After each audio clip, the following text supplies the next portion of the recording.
It is a throwback Thursday here on Birds 365. And for those who are tuned in, we got a couple people already on board for our 2 hour adventure here on Birds 365 with McMullen and Donald. I have complete faith that you know why I'm calling it a throwback Thursday. Because it's a throwback to a former quarterback in this town. It wasn't all that long ago, but he's all of a sudden become a well-traveled quarterback. We'll be discussing it linked today. John McMullen, Joe McDonald here with you on Birds 365. The quarterback carousel continued to spin yesterday, Jenny Mac, and we knew it was a possibility that it was going to spin out in Indianapolis. Coming home to the NFC East for Carson Wentz, huh? Yeah, I'm still trying to wrap my head around this one from 18 different angles. One, how did we get? What's the definition? What's your Jody? At what point do we get 3 guys in 3 years? For Carson you're official. Wentz? It's ironic. Where do we start? I think Chris Ballard's one of those guys that nobody criticizes. In this town, Howie Roseman did a great job getting what he got for Carson Wentz. But then people say, well, he created that mess, which he partially did. A lot of people had their thumbs in that pie, so to speak. And now Chris Ballard's like, what a job he got to get a couple third-round picks, essentially. And more than that, the salary dump of getting the Washington Commanders to take on Carson Wentz, who looks like, as Jody Mack just identified him officially, as a journeyman, which you see the quarterback desperation in this league. I don't know how Washington could take this chance. I don't know why Washington would want to take this chance after what's gone on now in Philadelphia and Indianapolis. Fool me once, shame on you. Fool me twice, shame on me. Fool me 3 times. I don't know who, Ron Rivera is sticking his neck out. Frank Reich said he was sticking his neck out. Ron Rivera is sticking his neck out. And maybe it's not even Ron Rivera. I do know Ron, when he was back in Carolina, really liked Carson Wentz. But we all really liked Carson Wentz early in his career. We all thought he was going to be a star. Injuries, off the field stuff, everything in this toxic cocktail of turning from potential franchise quarterback to a journeyman. Look, I've seen enough. He's not going to be that guy. I'm the first to admit I made a mistake. I thought he was going to be great. All right. Turn the page, move on.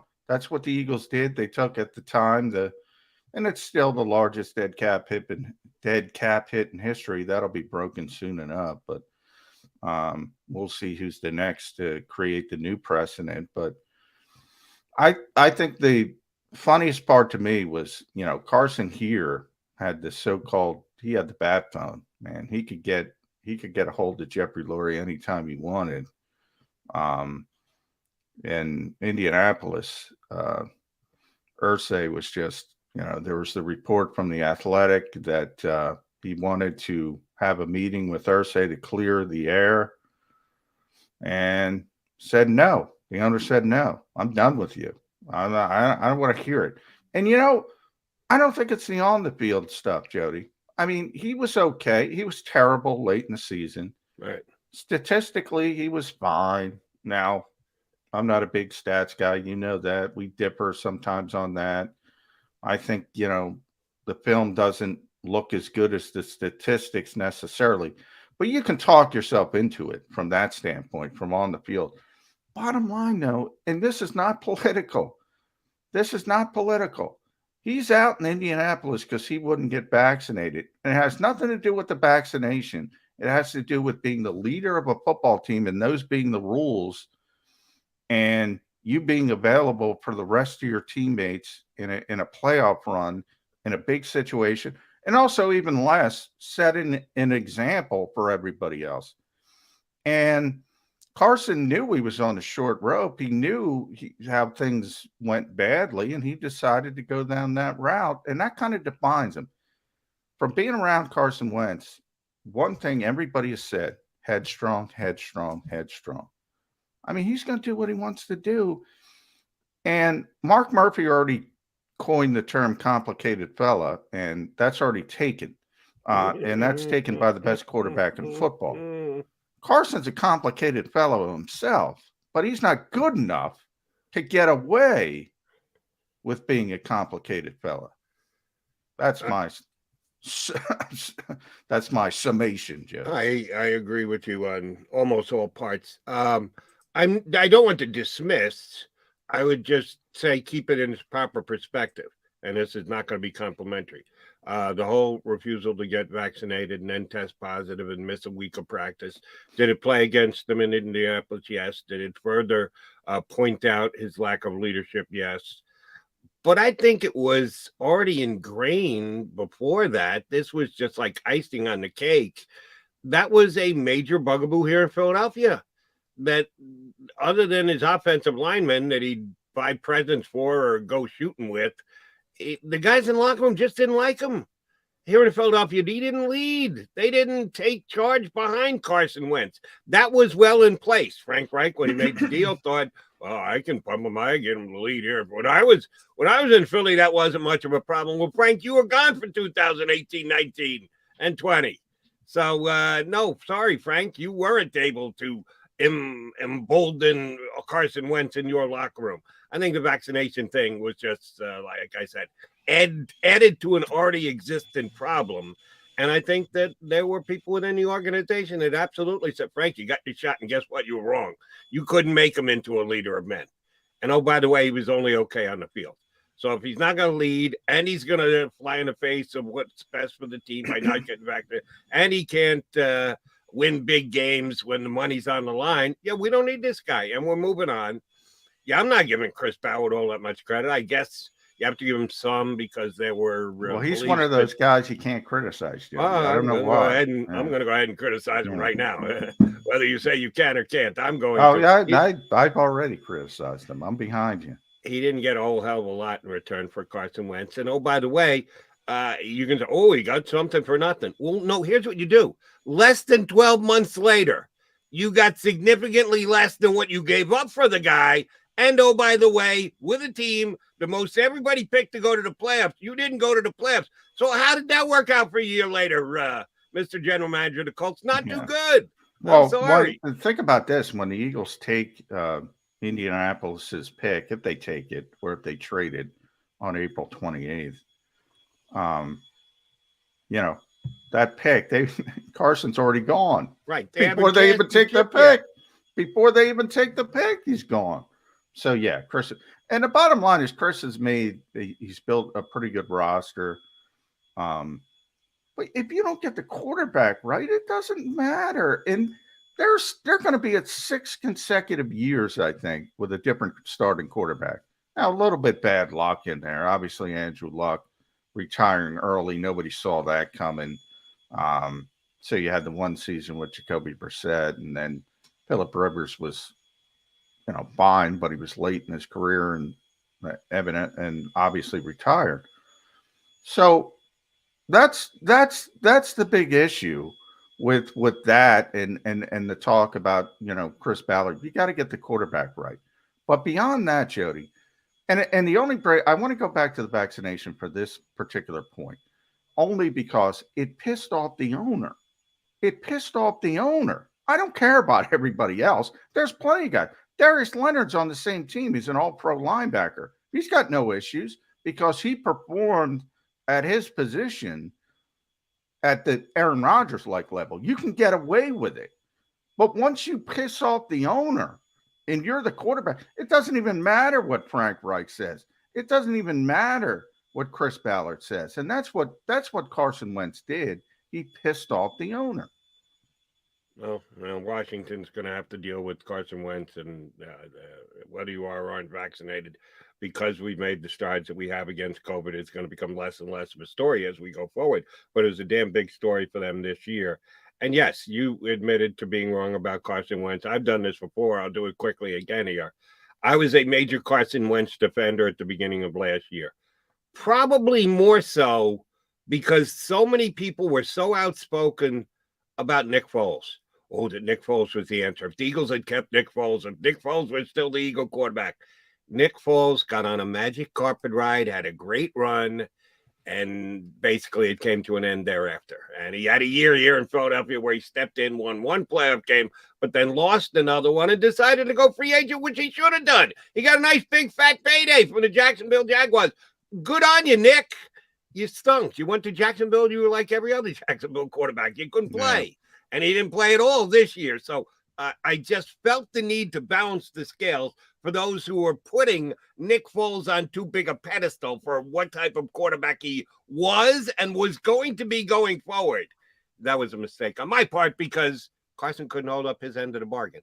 I defended Carson Wentz more so to thwart the overabundant Nick Foles fans, the Folesian nation, which I thought was ridiculous. But I watched him go backwards. I watched Carson Wentz go backwards with my very eyes. And as the weeks went on in Dougie P's last year, I got to a point where I said, they can't play him anymore. He's the worst quarterback in the NFL.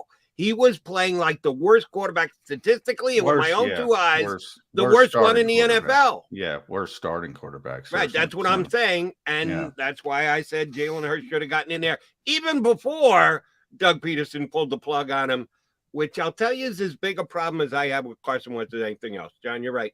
This past year, you look up the stats. If you watch enough of the Colts game, you can, in judging the entire season, say Carson Wentz wasn't bad. Nobody could say Carson Wentz was the worst quarterback in the NFL last year. Not even close.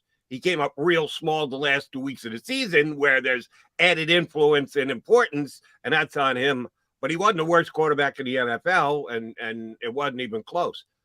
But he just doesn't handle his business well.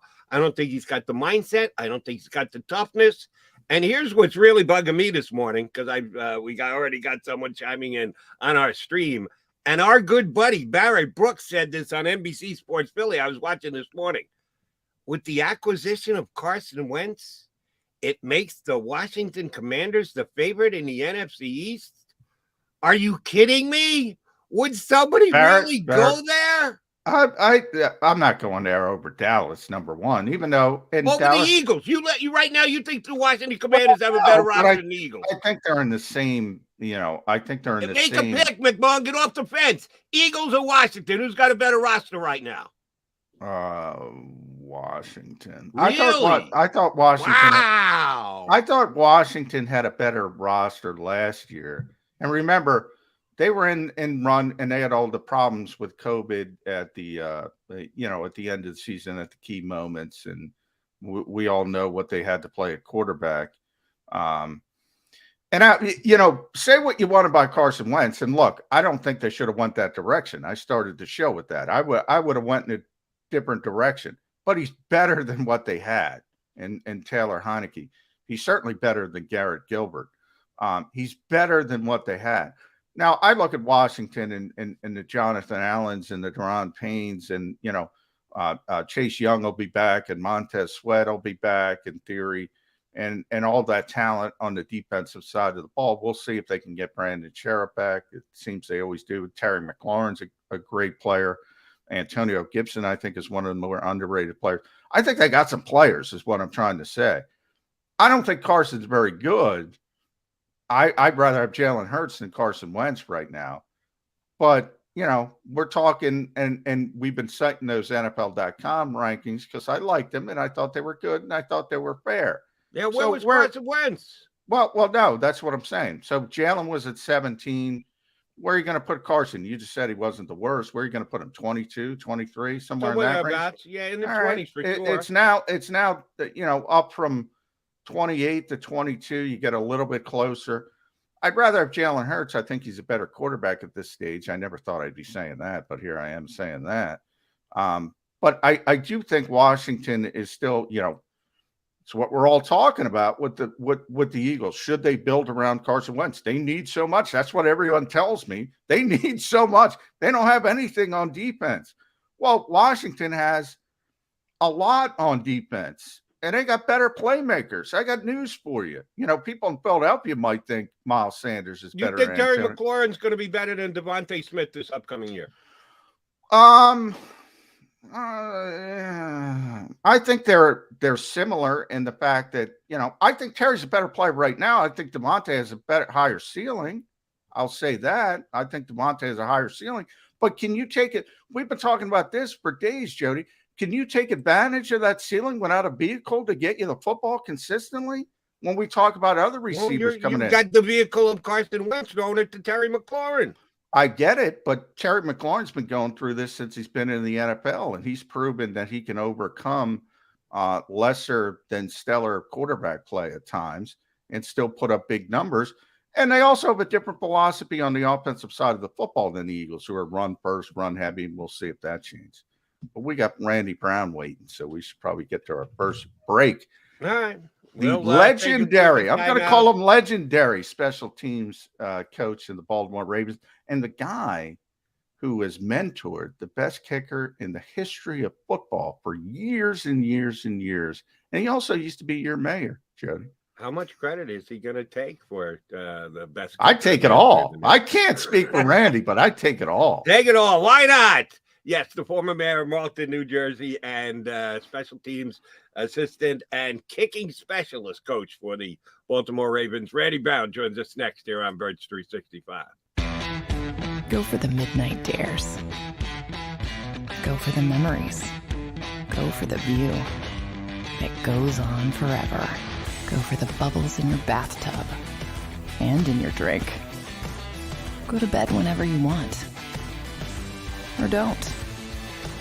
Go for him. Go for her. Go for the win. Go to Ocean Casino Resort. Book your trip at theoceanac.com. At Stateside Vodka, every new customer gets the world's best rocks glass. Free.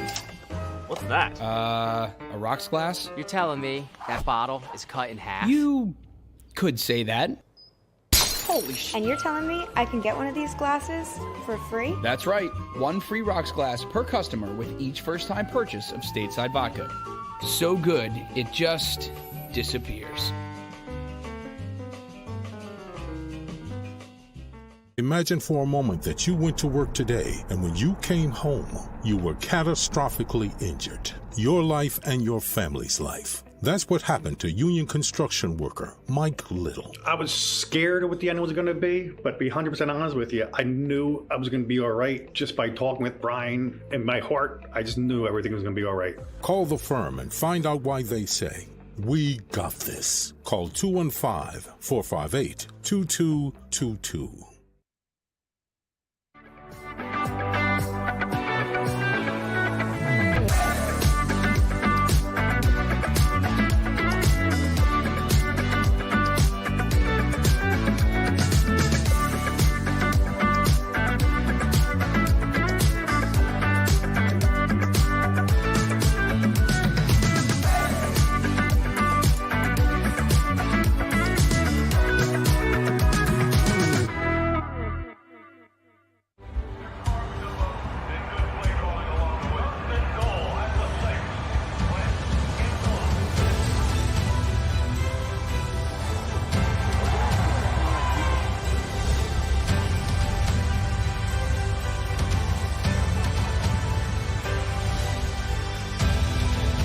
Field of life, First Trust Bank is there for you. 7 on 3. 1, 2, 3. Because Philadelphia dreams deserve a Philadelphia bank.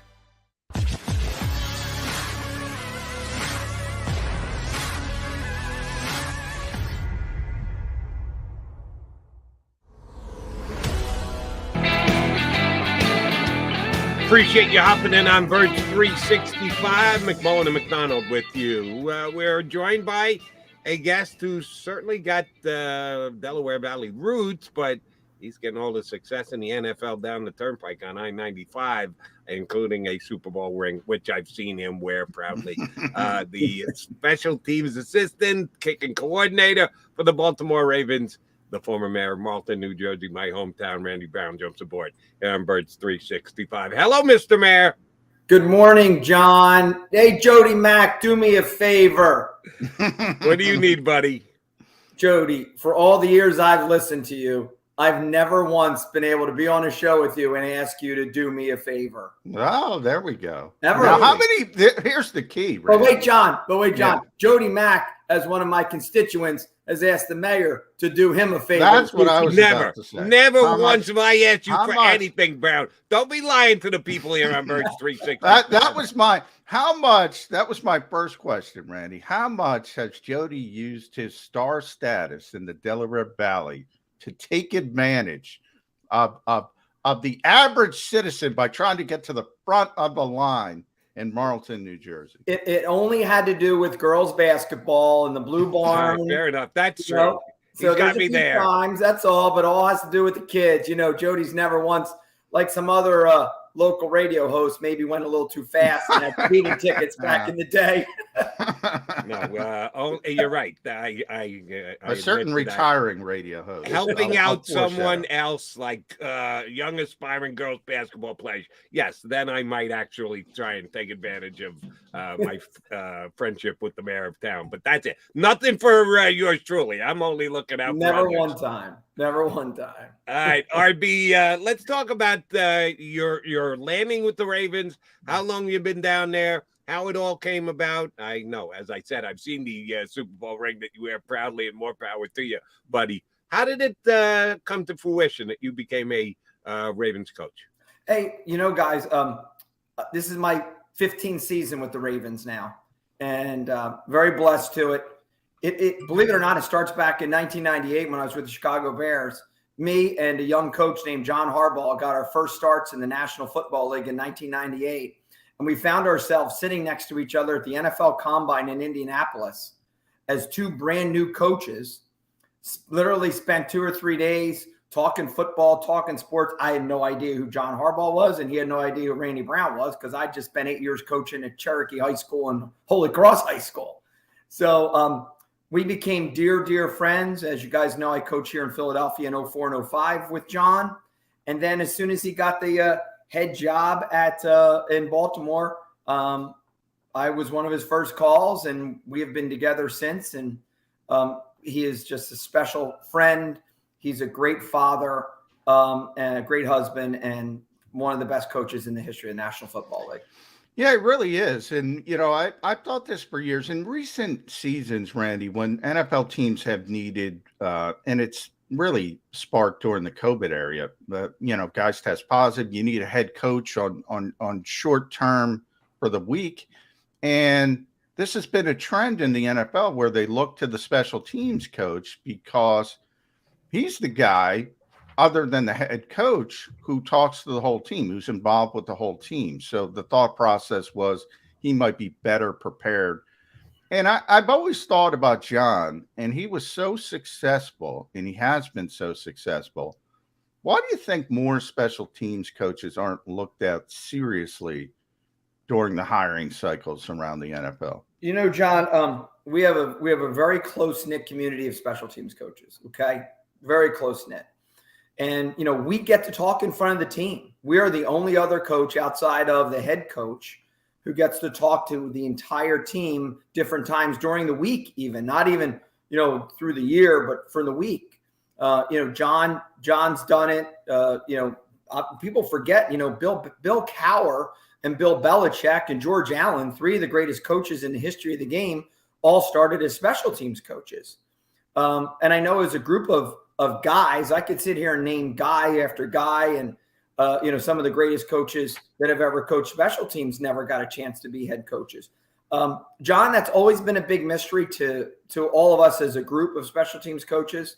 A lot of special teams coaches have gotten assistant head jobs. Chris Tabor took over for Chicago this year.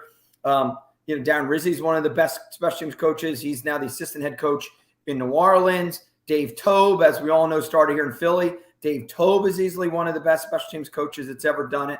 We were lucky enough to have Jerry Rosberg. So that's really an interesting question, John. And I don't have an easy answer for you, but I'd love to see half a dozen more special teams coaches as head football coaches in our league.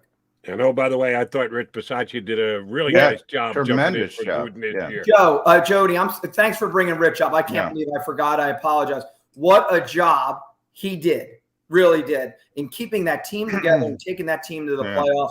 Kudos to Rich. But yeah, thanks for bringing him up, Joey. That's not a problem. And besides the point, funny reality, We got Randy Brown on here, Martin, New Jersey, my hometown. My other hometown, Yonkers, New York, hometown of Rich Bisaccia. So I've got a karmic thing with you special teams guy coaches. I don't know what it is, but let me take you back a decade, Coach.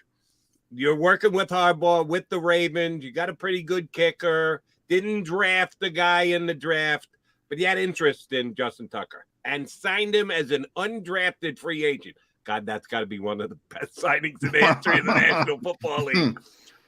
You, others, what brought the signing together? At the time, I'm banking you're not thinking, we just signed the greatest field goal kicker in the history of the National Football League. Give us the backstory when you did take him on as an undrafted free agent in 2012. So remember, we had Billy Cundiff, who we got from Dallas, who was a street free agent. And, we only turned him into a Pro Bowl kicker. And so Jerry Rosberg had coached in Cleveland and was very close with Phil Dawson. And you guys remember Phil Dawson Phil Dawson, arguably one of the top 10, 15 kickers that ever played the game. He went to University of Texas. So Jerry was just trying to scour all the unrestricted, undrafted free agents to try to find a camp leg to come in and just kick with Billy. And him and Phil Dawson talked. And Jerry Rosberg got on a plane, flew down to Texas, and he found Justin Tucker. So, the story is so well documented. But it comes up here, and I'll fast forward to the first day of training camp. Justin got out to kick. Ball went all over the place. Me and Jerry brought him upstairs, closed the door, and for the better part of 2 to 2.5 hours, said, if you want to kick in the NFL, this is how you have to kick. And we talked about foot placement, foot the ball, swing plane, all of that.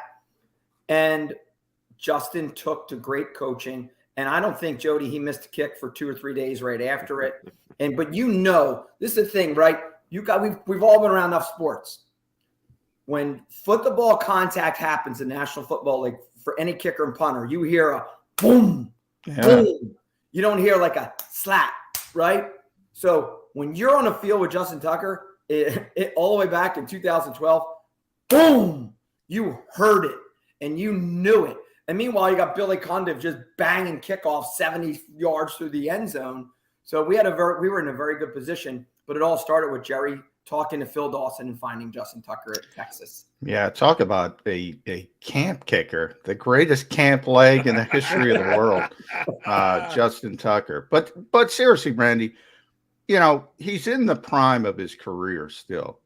And I look at him and I say, this is the greatest kicker of all time. I mean, when you're talking about the ball coming off somebody's foot, I see Jake Elliott every day at practice. And your son teaches him now. He's coming off, by the way, his best career season. It's pretty impressive to watch the ball come off his foot. It's not like Justin Tucker. It just explodes off his foot. And I'm sitting here as the most accurate kicker of all time. Last year he broke the record with the 66-yard field goal. I think we're at 7 or 8 all-pro bursts. Is it official? Is this the greatest kicker of all time in the NFL? Obviously I'm biased, but as you guys know, I've been kicking a football myself since the early 80s. I grew up across the street from the great Joe Scarpati, Jody Mack. Remember Joe Scarpati? The holder of Tom Dempsey's 63-yard field goal. And Joe Scarpati still lives here in Marlton. John. And it's not just me. It's Belichick. It's Harbaugh, Jerry Rosberg, Chris Horton.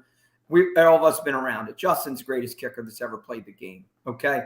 And I could sit here and go through stat after stat of all the kicks he's made in fourth quarters and overtimes consecutive. But he's got a Super Bowl ring. He's got the longest kick in the history of the game at 66 yards with no wind, at no elevation, and the most accurate kicker in the history of the game. Now, to your point earlier, John, I don't think there's any arguing. It's 10 years. Has Vinatieri had a great career? Yes. David Akers, great career? Yes. But end of the day, you got to go win a Super Bowl with a 55-yard field goal. I'm taking Justin Tucker. I'm very interested to hear about your ongoing relationship with Tyler Brown, who certainly yours truly knows because he went to the same high school as my daughter, the same one that Randy Brown went to, Cherokee, which give the Lady Chiefs a shout out. They won the South A Group 4 championship in basketball 2 days ago. And what a great job Ronnie Powell's done there, right, Jody Mack? I mean, what an amazing job. And he won this year without a Terrian. I think it's the first time in 2 years he didn't have a Terrian to win a championship. I was shooting the breeze with Terrian at the game on Wednesday, as a matter of fact. He, like me, just still a proud Cherokee dad. Anyway, so your son goes to Cherokee like you. He decides to get into football, get into coaching, and he gets the gig this year with the Eagles. I'm sure that you and he worked together from the time he was a little kid, teaching him how to kick, through him becoming a coach in a life. At what point did you say, or did you have to say, all right, I can't teach anymore. Now you're the opposition. Now I'm a Raven, you're an Eagle. I love you, son, but no more secrets from Dad. You're on your own. You got to make yourself a great coach. Well, we just came back from 5 days together, 3 of them in Indianapolis and 2 of them in Arizona. We share all information. Okay. He's my kid, right? Because we're not on their schedule. If we were on their schedule, we'd be on different planes and different hotels. We don't play the Eagles. Jody, I'm so proud of my son, Tyler. As you said, he's a Cherokee kid. But a lot of people don't know, guys. My son and I raised my son by myself starting when he was 16 months old. And I raised him all the way till he was 8th grade by myself. And with the help, of course, of extended family. So my kid is 7 years old on the field at Soldier Field on the practices, running around as a 7-year-old. And back then, everybody could be on the field in games and practices. You know, he was on the field with us at Cherokee High School, Jody. He was on the field at Holy Cross with Tommy Madeira in 94, 95, 96. He's a coaching rug rat. He really was. And I took him to Stanford. I think you'll enjoy this. I don't even know what kind of time frame we're on under, guys. So I'm going to keep talking to you. Tell me I have to stop. Go for it. Nice. Go for it. But I took him out to Stanford University to do a camp with Jim Harbaugh when Jim invited me out to do a camp. Tyler was a sophomore at Cherokee, Jody, and there he is working with all the holders because I taught my son how to hold. So I figured if you teach him how to hold, then he can teach everybody else in front of him. So he is working with the senior holder at Stanford as a sophomore in high school. And I just saw him working with him. I knew right then and there, my kid's going to be a coach one day. So he went to Rowan. He graduated from Rowan, became a teacher down in Berlin, coached sports, PE teacher. And then Matt Rule hired him at Temple to coach specialists. And then Jim Harbaugh got him at Michigan. But it's a great story. My son's a hell of a coach. He knows more than I did when I was 30. And what they did in Philadelphia with Jake and with Aaron and with Rick Lovato to put that group together. We all know how hard it is to kick footballs in the NFL, number one. It's even harder to kick footballs in Philadelphia. It's harder to kick field goals in Baltimore and Pittsburgh and Cleveland and Washington. So for Justin and Jake to miss 2 kicks all season in a 17-game season, it's remarkable the work that those 6 guys have put together. Yeah, that battery was really impressive for the Eagles, and it does take all 3 because, you know, you have a change at punter, and you go from Cam Johnston to Aaron Cepas and Cepas, and I know those guys were working the entire off season about getting together and the chemistry and what it takes just to hold. So the whole thing has to be perfect, and obviously Jake had his career year, but Randy, Michael Clay, who was your son's boss in Philadelphia, the special teams coach, a great young special teams coach, you know, he often says to us that he's not an expert at kicking. So it's wonderful to have Tyler around to speak the language of Jake Elliott, is what he says, and Aaron Cepas. What is the language of kicking? What is Michael Clay saying that makes those guys comfortable that maybe Randy Brown knows that other people don't know? So first, credit goes to Howie and Nick, because if Howie and Nick didn't agree that, hey, it's time to bring a specialist guy in, you know, and what Michael Clay has done, and believe it or not, guys, I think Michael Clay is 3 months younger than Tyler. Yeah, who are both 30. So you talk about great young coaches. This is our future, right? This is how we move. And I'm proud of. And what I love about Michael Clay is not only is he young, he's smart, he's articulate, but listen to his press conference. He gives credit to everybody. The guy gives credit to Tyler for coaching Gunners. He gives credit for Joe P for coaching this. So as an older special teams coach in this league for 2 decades, you love, or the younger guys, what are they talking about, right? So what kind of language do we use? Lingo? John, it's real simple. Don't miss. It's great. that is kind of well. It is funny because we had Brandon Cristal, who covers the Broncos in Denver, on yesterday, and he reminded me of a great John Fox quote. And John said, "Show me a good coach, and I'll show you great players." Is that what it boils down to? It's a misnomer that NFL players don't need coaching. Okay. And there's a lot of NFL players who not only need coaching, they want coaching. All right. I've not met a player in my 20 years in the National Football League, that has straight out said to me, don't coach me. Okay. Because these guys are interested in their second contract, third contract. They've got families. All right. So these guys want to be the greatest. Remember now, we're dealing with the world's greatest athletes in the game of football. So they want to set themselves above. And I've got to give credit. I've had 3 of the greatest players in the history of the game at their positions. Morgan Cox, he reinvented how you be a long snapper in the NFL. Sam Cook, we're all punting in the NFL like Sam Cook now. Those hook balls, end over ends, liners. That Sam Cook, we started doing that in 2014. He changed the game. We already know Justin Tucker changed the game. Sam Cook changed the game on the hold. Imitation is the sincerest form of flattery, right? You watch these teams, they snap like the Ravens do now. They hold like the Ravens do now, and they're trying to kick like the Ravens do now. It's because of Morgan, Sam, Justin, and now we've got Nick Moore, who's our other long snapper that took over. Had a Pro Bowl season. Should have been the Pro Bowl long snapper. But when you encapsulate all of that, John, it's all guys working together and have one voice, and it's the same voice of trying to make kicks. And whether it's the best snap, best hold, over the spot, laces, all that works together. But we prefer not to miss. All right, I'll tell a quick story here to get to the question I want to ask. The then mayor of Malton, New Jersey, once asked me if I could show up at a dinner. Said I didn't have to speak, just he wanted me to be there glad hand. It was a charity affair he was doing, so it was for a very good cause. And I said it'd be my pleasure. And one of the other guys he wrangled in was David Akers. So I got to hang with Akers and talk to Akers a bunch, but we did. We got out there, we pressed the flesh and helped raise some money for a very good cause. Akers was previous to, and I knew him before the night that I spent as much time as I did with him that night, as one of the most active kickers I had ever seen.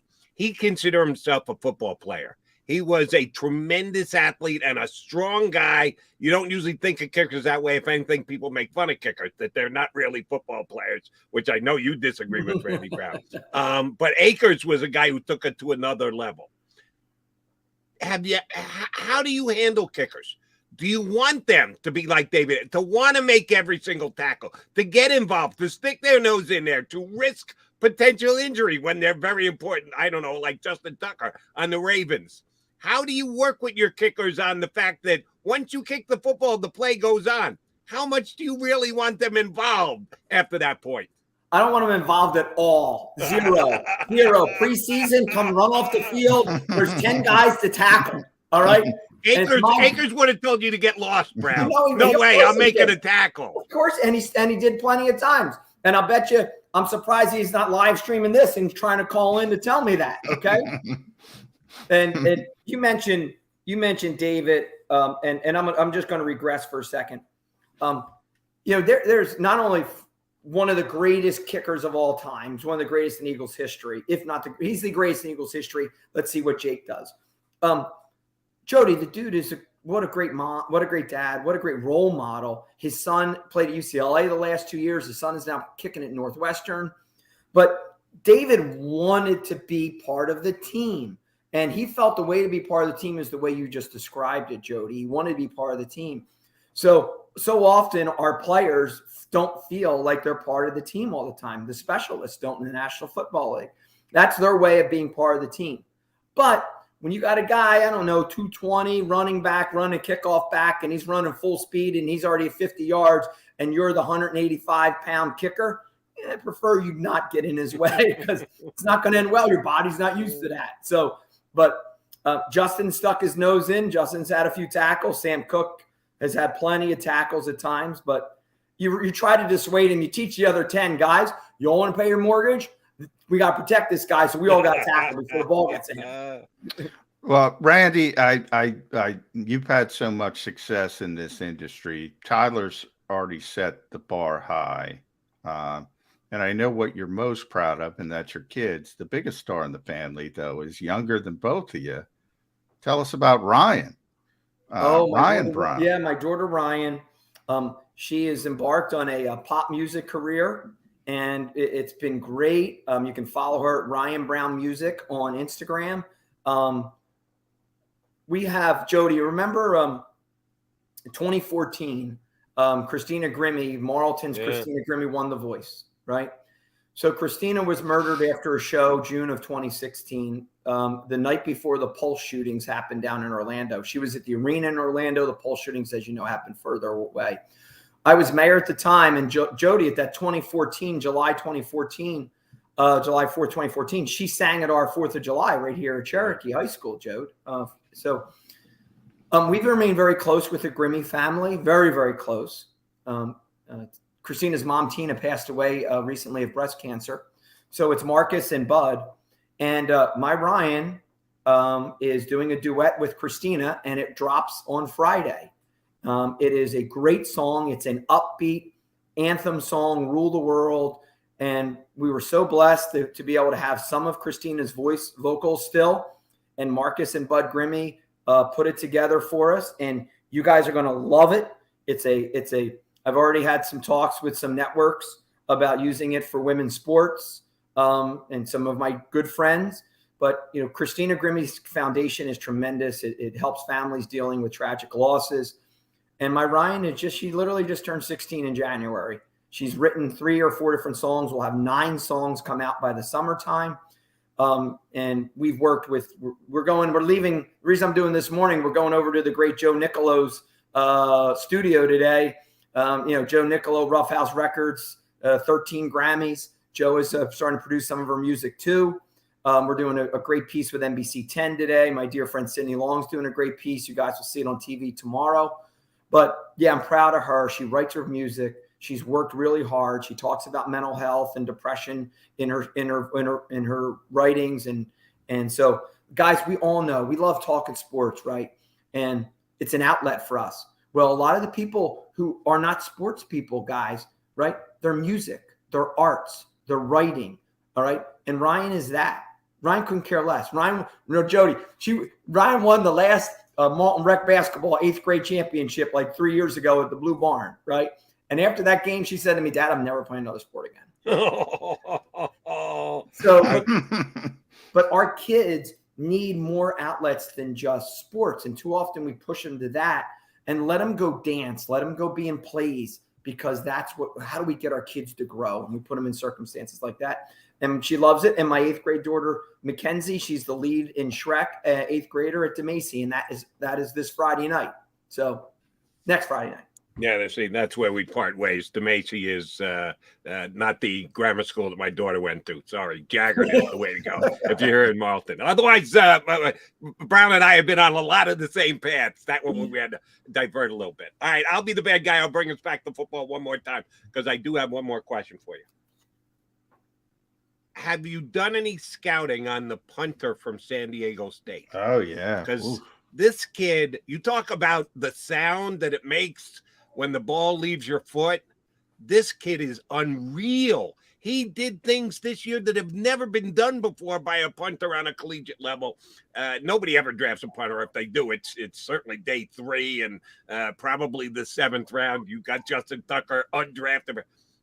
I'm hearing this kid's going day 2. That 2nd or 3rd round, somebody is going to use a pick on a punter. And if he can do what he did on the collegiate level on the pro level, he's actually a weapon. Have you had a chance to review tape? I'm gonna how high do you think he's gonna get drafted this year? So as you know, Jody, there's only I really can't speak about other players right now except my own. But I was at the combine this week. I was on the field at the combine. There are some really good young punters and kickers coming out this year. And I really believe there's a chance that some of these punters can jump on teams and make a difference this season. He's one of them. He's one of them. And we go back to what I had said 20 minutes ago. You hear it. And Jody, if you hear it, you can teach it. We always talk about basketball. You can't teach height, right? Can't teach height. I can teach him how to shoot foul shots. I can teach him to pass. I can teach him to rebound. In NFL, in kicking, let's just say kicking, you can't teach thud. You can't. Because when a guy, it's like soccer, man. When a guy has a shot, you can't teach it. When somebody knows how to, like the great Carly Lloyd, right? Who's a dear friend, greatest women's soccer player in history.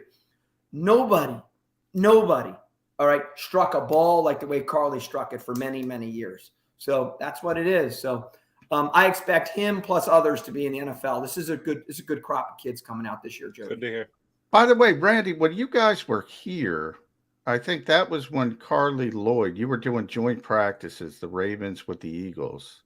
And I believe that's when Carly Lloyd created sort of a viral sensation. She kicked like a 50-something yard field goal. Now, yeah, I invited her over that day, John. I invited her over to be my guest, and I said, "Do me a favor." The night before, I said, "Bring your shoes with you." True story. And Carly will tell you. Carly and I were texting this morning. So true story.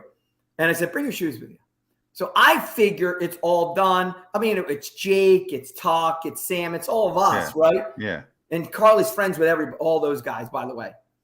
And next thing you know, we're on the field by ourselves, right? It's just my kids, my wife filming. I was there, but farther away. And then, you were further away, right? Yeah. And next thing you know, old John Clark kind of sneaks his way over, like, what's going on over here, right?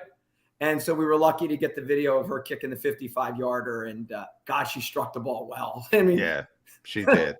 And people are talking, should Carly Lloyd be an NFL kicker? Which, obviously she had to, run up a little bit. Justin's powering that through with that. But it is amazing that she can strike the ball like that. And, I'll leave you with this because I know you got to go to King of Prussia. But there was a kid from Norway that you had, I think, in 2019. Corey Vedvik.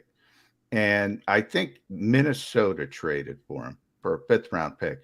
What's it feel like? Corey, he had a strong leg. I thought he kicked and punted, right? He was a punter as well. And so Corey was 14 for 15 on field goals with us in 2 preseasons. And he kicked off, he punted, and he kicked field goals. Yeah.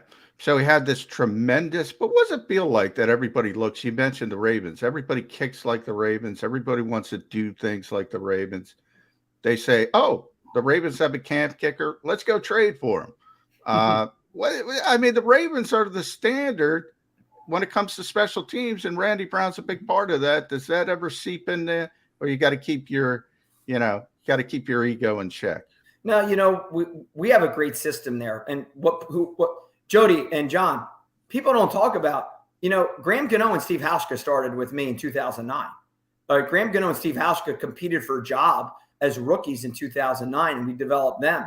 We developed a kid named Will Lutz out of Georgia State. Oh, yeah. All right. Who nobody wanted. He was 62% on field goals, I think it was his senior year. It was, just come on, Will. All right. And he's the best kicker in one of the best in Saints history. When you come to where we are, Harbs has built such a great environment. We call it the Ravens Kicking Academy. But a lot has to do with Justin and Sam and Morgan and now Nick Moore and me and Chris Horton and Harbs. You build it and you teach them, and guys want to come to you. That's the thing.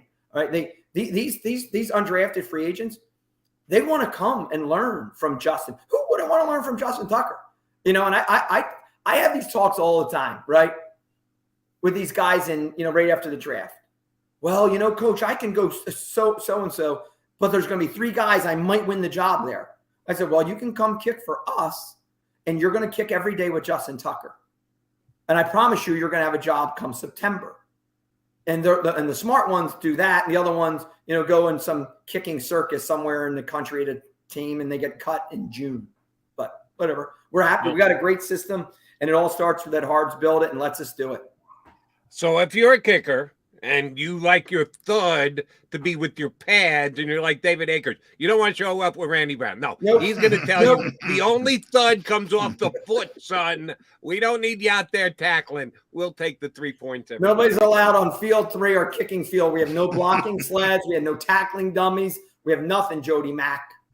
Oh, that is funny. Randy, good to catch you up again. Congratulations on your daughter. Tell her we wish her nothing but the best. We'll get a chance to tell your son that when practices start again. Thanks for hopping on board with us today. Guys, always a pleasure. Jode, love seeing you again. John, really, it's good meeting you this first time. See you around town, Jode. Done deal. That is Randy Brown, special teams / kicking coach for the Ravens. Yes. Former mayor of my hometown in Malta, New Jersey. Good dude from here in Philadelphia. And his son, Tyler Brown, is an up-and-coming coach with the Philadelphia Eagles, doing a damn good job. Set the bar so high, though, Tyler. Now Jake Elliott's got a kick like that every year. That's a high bar, man. Yeah, well, I think Jake's up to the task. He's certainly up to the challenge. John McMullen, Jody McDonald, your Mac and Mac guys here. Come back. We still got some Carson Wentz stuff and other quarterback stuff to talk about. I do want to ask John about what's becoming a bigger story after the fact on the Russell Wilson trade, that he may have been pretty staunch in his stance of, I don't want to be an Eagle. There was a couple teams he didn't want to be part of, but one of them was Washington. And that's why they now have Carson Wentz. So that's actually okay. But should we be worried? Should we be ticked off that Russell Wilson was as adamant of not being a Philadelphia Eagle as it seems that he was? We'll talk about that next when we come back here on Birds 365. Go for the midnight dares. Go for the memories. Go for the view that goes on forever. Go for the bubbles in your bathtub and in your drink. Go to bed whenever you want. Or don't. Go for him. Go for her. Go for the win. Go to Ocean Casino Resort. Book your trip at theoceanac.com. At Stateside Vodka, every new customer gets the world's best rocks glass. Free. What's that? A rocks glass? You're telling me that bottle is cut in half? You could say that. Holy shit. And you're telling me I can get one of these glasses for free? That's right. 1 free rocks glass per customer with each first-time purchase of Stateside Vodka. So good, it just disappears. Imagine for a moment that you went to work today and when you came home, you were catastrophically injured. Your life and your family's life. That's what happened to union construction worker Mike Little. I was scared of what the end was going to be, but to be 100% honest with you, I knew I was going to be all right just by talking with Brian. In my heart, I just knew everything was going to be all right. Call the firm and find out why they say, "We got this." Call 215-458-2222.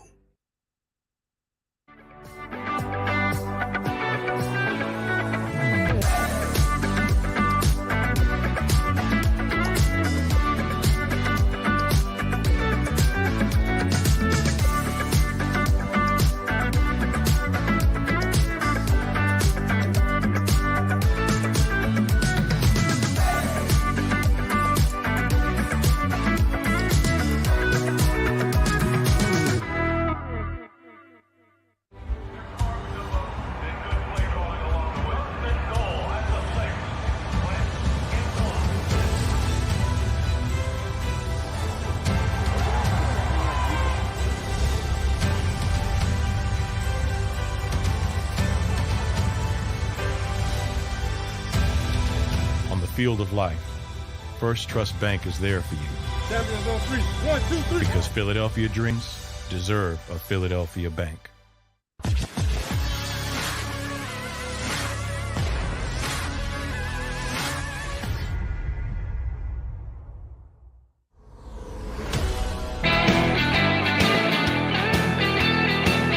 Johnny Mac and Jody Mac.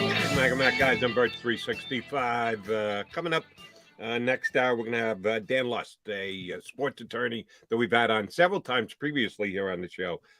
Some big potential news coming out of Houston tomorrow with the ongoing legal issues with Deshaun Watson, and also a story yesterday I saw on Pro Football Talk about the ongoing situation with the lawsuit with the former Dolphins head coach Brian Flores, and how within his I didn't know this. Shame on me. I guess I should have known this. I'll ask John if he did know it.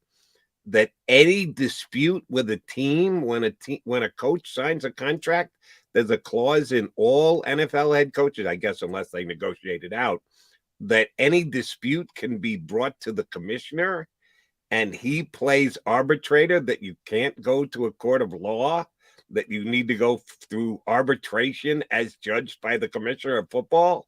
Now you got to do it with each individual team because he's suing a bunch of different teams, but he was the Dolphins coach, and this is going to be brought in from the commissioner. I get why a team would put that into a contract to lessen its exposure to potential lawsuits, but if Flores signed off on this, if the NFL goes through with this and Goodell hears it, how bad is that going to look for them? Oh, no, we don't want to go into a court of law. We'll just keep this behind closed doors, behind closed curtains here. That's not good. I'm very interested to see what Dan Lust has to say about that. Yeah, it's interesting because they all have NDAs, non-disclosure agreements in them. And it usually kind of takes care of itself because you think about here in Philadelphia, like, okay, Doug Peterson could have won scorched earth on the Eagles. I won a Super Bowl 3 years, blah, blah, blah. They didn't let me, he could have done all that, but he wants to be a head coach again. So if you do that, another owner will say, well, why am I going to hire this guy? I mean, coaches are hired to be fired. We always say that. Everybody's got a shelf life. It's very rare that you're in a position for, Bill Belichick like years. And even Bill Belichick was, in and out of other places. I always say it's a very nomadic profession. And even if you're great, Andy Reid here in Philadelphia, you got that shelf life and there's going to be turnover. And if you're a head coach, you generally want to become a head coach again, unless you're on that precipice of retirement or something of that nature. So it often takes care of itself. And it's one of those things where, the rare outlier, and then the problem comes up, and it's, the law of unintended consequences. And nobody's probably thinking about this long term, but you're right. If it comes to it, it'll look terrible. It'll look terrible from a public relations standpoint, but it's one of those things you don't think about. It's like, well, it's I mean, what's the big deal? Nobody's going to burn bridges out of a certain situation because they want to get in another situation. And all of a sudden you have a situation where, guess what? He's okay with burning bridges. Yeah, Flores was ready, willing, and able to go scorched earth. And, oh, by the way, he's still got another coaching gig on top of it. Not a head coach, but he will be with the Pittsburgh Steelers this year. How much more mudslinging could you do than Flores did? And he's still got a job. So I get the point you're trying to make, and the way most coaches look at it. Not everyone does, and it'll be very interesting to see how this one shakes out. All right, as I mentioned before the break, Johnny Mac, want to get your take on the whole Russell Wilson ending up in Denver thing, whereas the report said upwards of 12 teams contacted the Seahawks about potential acquiring Russell Wilson, and speculation is, and I surely believe it, that the Philadelphia Eagles were certainly one of them. He did not get traded here. No one from the Eagles has commented and said, yes, we inquired. Yes, here's what we offered. Yes, they said no. Here's the reason why they said no. So it's a good bit of rampant speculation, but there are a lot of good reporters out there that get stuff off the record. I've seen that Russell Wilson said that he really wasn't interested in becoming a Philadelphia Eagle, that he wasn't interested in becoming a Washington Commander either. And I don't know how many other teams were in the mix that Seattle went to Russell Wilson with because he had a no-trade clause. Team could have offered their next 10 first-round draft picks. And if Russell Wilson didn't want to go there, the Seahawks had to say, oh, well, can't trade him for you. He doesn't want to come to you. He's got the hammer. He's got the no-trade clause. But just working under the assumption that Russell Wilson said, no, thank you, when asked if he would want to become a Philadelphia Eagle. Should that bother the Philadelphia Eagle fans? Should that make them angry? Do you hold it against Russell Wilson, or do you hold it against the Philadelphia Eagles? That they haven't built up this team well enough for another team, and this will get into another debate / conversation of comparing the Eagles to a different team. I'm surprised that both you and Barrett Brooks think, as of today, the Washington Commanders have a more talented roster than the Eagles. I don't. I don't think a lot of Eagles fans agree with us, evidently, because they're all worried. Well, we're not in a position to win. That's I wouldn't say a lot, but there are some that carried that sentiment, and shame on them for that. I think the Eagles have a better roster than Denver. Before the trade went down, now you put Russell Wilson on Denver, you might think Denver's better. But before the trade, I think the Eagles made the playoffs, the Broncos didn't. The Broncos hadn't made it 5 years in a row, as a matter of fact, and Russell Wilson preferred their roster. Now, Russell hasn't spoken. I don't think he's going to speak about his thought process as to what team he wanted to go to. Love to have that conversation with. See if you can book him for next week, John. See if you can get Russell Wilson here on the show. I think it had more to do with geography than it did handicapping the two teams. I will certainly admit that the Eagles and the Broncos are close, that it's not like the Broncos are one of the worst and Eagles one of the best. They're both in the middle of the pack, need to get better football teams. But Russell Wilson made his decision to not come here and play in Philadelphia. How should Philadelphia fans look at that? I wouldn't be too upset, because I think in Russell's case, it was an entire East Coast thing. And he turned down Washington as well. So, it would have been interesting if the Giants got involved. I don't know, because, New York has a different cachet than, let's be honest, Philadelphia and even DC. So would have been interesting if he would have shifted his thinking for that. But in all these situations, it always comes down, I think, it rarely comes down to what you're saying, Jody, in that somebody's looking at two competing rosters and saying, now, sometimes it does. Sometimes guys are at the end of their career and say, all right, I want to go win one, and I got to look at who's with me. So it's not, I'm not saying it never happens, but a lot of times, and more often than not, in situations like this, it could be something like geography. It could be something we talked about with Jeff Mosher yesterday, and no state taxes in Florida or Texas. They have an advantage, especially when you're making millions of dollars. That's a significant portion of your income. It could be comfort in a certain situation. Maybe a Florida kid wants to play in Florida. Maybe a Pennsylvania kid, East Coast kid. I know Jonathan Gannon said, well, why'd you come? He had a chance to be a defensive coordinator a bunch of places last year. And his wife is, he had been stuck in the Midwest for a number of years. And his wife was an East Coaster and preferred to live on the East Coast. And he wanted to be on the East Coast because of that.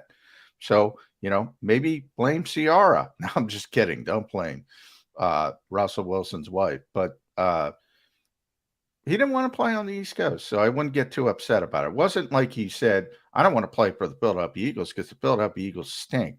He didn't want to play on the East Coast. He wanted to be closer to the West Coast.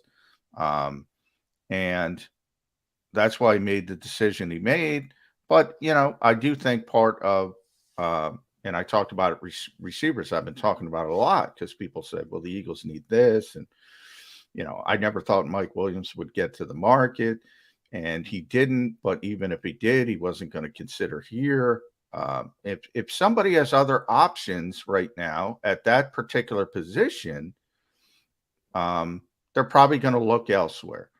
On the other hand, if you want to be an offensive lineman, you might want to come to Philadelphia, because we just talked with Randy Brown about kickers want to go to Baltimore, even if it's just an intern, and then get a job somewhere else. Offensive linemen should want to come to Philadelphia. So it's always in the moment, in the moments. Why would a big time receiver want to come to Philadelphia as a free agent? In the moment, back in 2017, that's the reason Alshon Jeffrey came here, because he looked at the landscape and he said, I think this kid, ironically, because of their later fractured relationship, I think this kid's got a chance to be a real star in Carson Wentz. And that's why he chose Philadelphia. That's it. So that's always a fluctuating situation from year to year. I would add to the fact that, at least as best I can remember the reporting at the time, and you're more of a football reporter than I am, I'm more of an intaker of information. The Eagles put out as good an offer, if not the best offer, for Alshon Jeffries. No. Minnesota offered him multiple years and millions more dollars. Millions more. He got a 1-year prove-it deal to come to Philadelphia. He got a 3-year deal for $13 million a year. Now, early in the process, Alshon thought he was going to get $17 million a year, but he had some issues coming off. He had a PED suspension. He had some injury issues, and the market wasn't what he thought it was going to be. But he got multiple year offers, and he got more than one. That was his biggest one. He got multiple years, and he came to Philadelphia to play with Carson Wentz, which I think is hilarious now that you look at it in hindsight. But he thought, and if you remember, Jody, he made that bold prediction preseason, we're going to go to the Super Bowl, which everybody laughed at. And all of a sudden, he's sitting there with the sunglasses at the Mall of America, taking it all in during Super Bowl week, saying, I told you we're going to be. He took less money and bet on himself, and then he got the extension anyway, which didn't work out for the Eagles, but it worked out for him. And then the relationship went in a different way. But no, he had better offers than Philadelphia. His Super Bowl prediction worked out much better than Vince Young's Dream Team prediction worked out. So sometimes it's good to go out there on the limb. Sometimes the limb comes out from underneath you and you look awfully foolish. All right, so the reason why I brought Russell Wilson up, it is water under the bridge and nothing you can do about it now. And if you're going to get all bent out of shape or put off, you're only going to make yourself crazy. But the reason why I think we still need to consider it is there's one franchise quarterback that is still out there to be had at some point. And like I said, we're going to talk to Dan Less coming up here in about 10 minutes or so, and we'll get some more background information on the legal issues that Deshaun Watson has. Much like Russell Wilson, he's got a no-trade clause in his contract.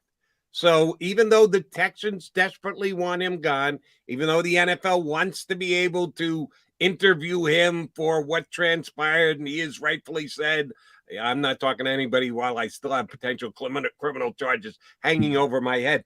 A lot of individuals, a lot of groups, a lot of people would like to move this story forward.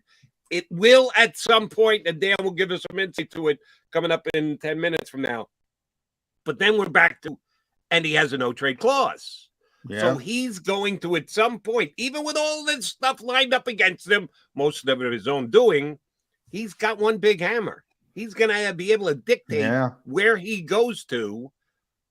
Are we wasting time, energy, and emotion on Deshaun Watson when there's been no indication, on the record indication for or against the fact that he wants to get here? But you've said, I don't know how many times you're on the show, he don't want to come to Philadelphia. That's been pretty well documented. What's going to change? What's potentially something that could change that could land Deshaun Watson here in Philadelphia? Lack of avenues. And that's when Joe Banner wrote his piece that I was talking about earlier in the week, and he labeled the Eagles the most likely team to get him. He addressed, because he addressed the no trade clause because he turned down the Eagles last year. When, teams were looking to potentially acquire Deshaun Watson, he said he wouldn't waive it for the Eagles. Now, a number of things have changed. I said at the time last year, and he didn't get traded anyway. Last year, the Eagles were a much more uncertain situation. Rookie head coach who didn't come across well early in the process, no playmakers. And now you fast forward a year, and Nick Sirianni proved to be the best rookie head coach. Devontae Smith looks like he's going to be a star receiver. Dallas Goedert is a star tight end, and all of a sudden you need more weapons, but it's a lot better than it looked last year at this time, coming off a 4-win season. So that's one part of it. Second part of it is, look, Miami said they shut the door. That's where he wants to play. That's where he'd prefer to play. Now, again, Chris Greer could be lying to you. Again, John Schneider said he wasn't going to trade Russell Wilson. He traded Russell Wilson. I say this all the time. I mean, he could change his mind tomorrow if things clear up for Russell Wilson, and all of a sudden, if other avenues open. Joe Banner's take was that the avenues are going to close. One of them did. Washington closed. Washington would have been heavily in that mix. Now they've made their decision. Probably the wrong decision. Probably too early. Does the Indianapolis door open? Yes. Indianapolis opens. Seattle opens. Right. Seattle opens. Others one closes. If you're talking about movement of a quarterback, when one closes, usually another one opens. The one place where that probably wouldn't have been was Green Bay. And, oh, by the way, that's where the guy stayed, because they probably would have turned to Love. Yeah. Now that you don't even need that. So, although it's a carousel, we're not necessarily creating openings. Yeah. And, Carolina's still open. There was talk that he would potentially waive it for Carolina last year, but it never came to that.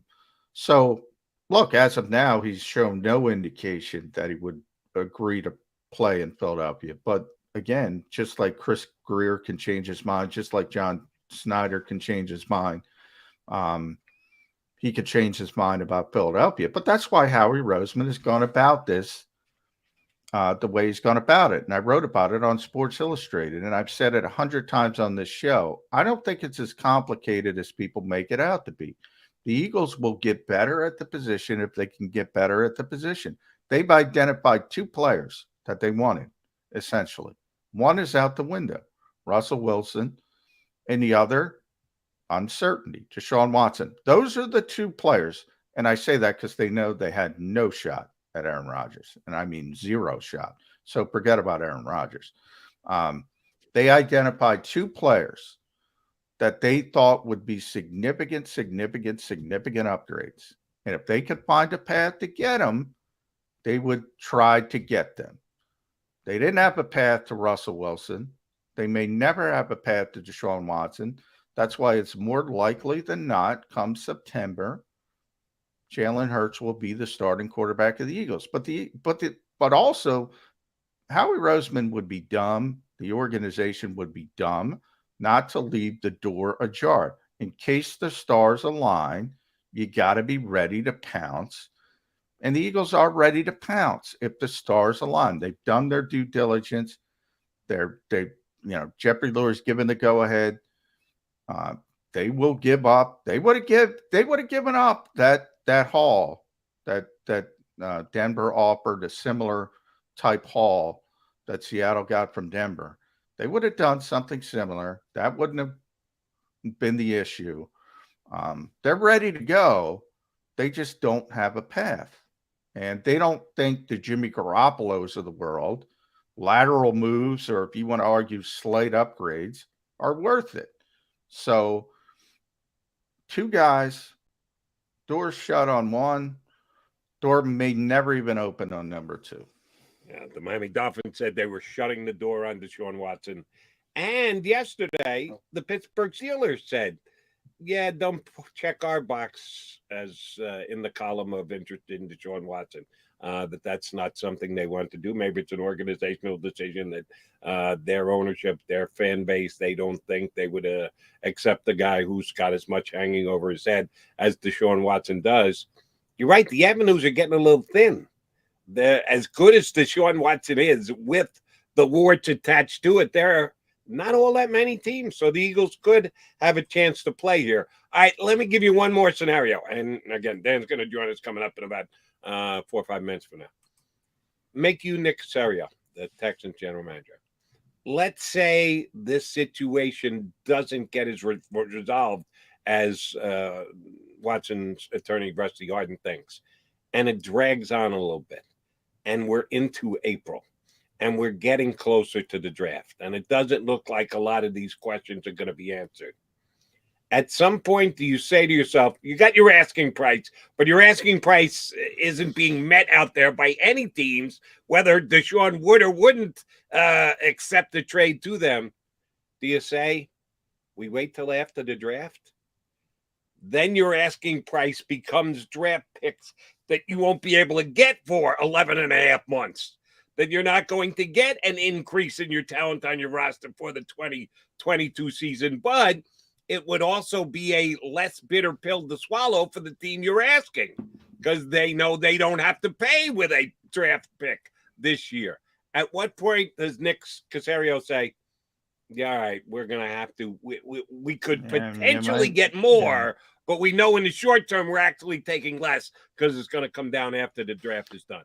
Yeah, I mean, they want him out of there by the 16th. So, I mean, they want it done as quickly as possible, but, you know, the legal world doesn't give a you-know-what about what the Houston Texans want. So, those are all part of the issues. Yeah, they definitely want him out of there by March 16th. That's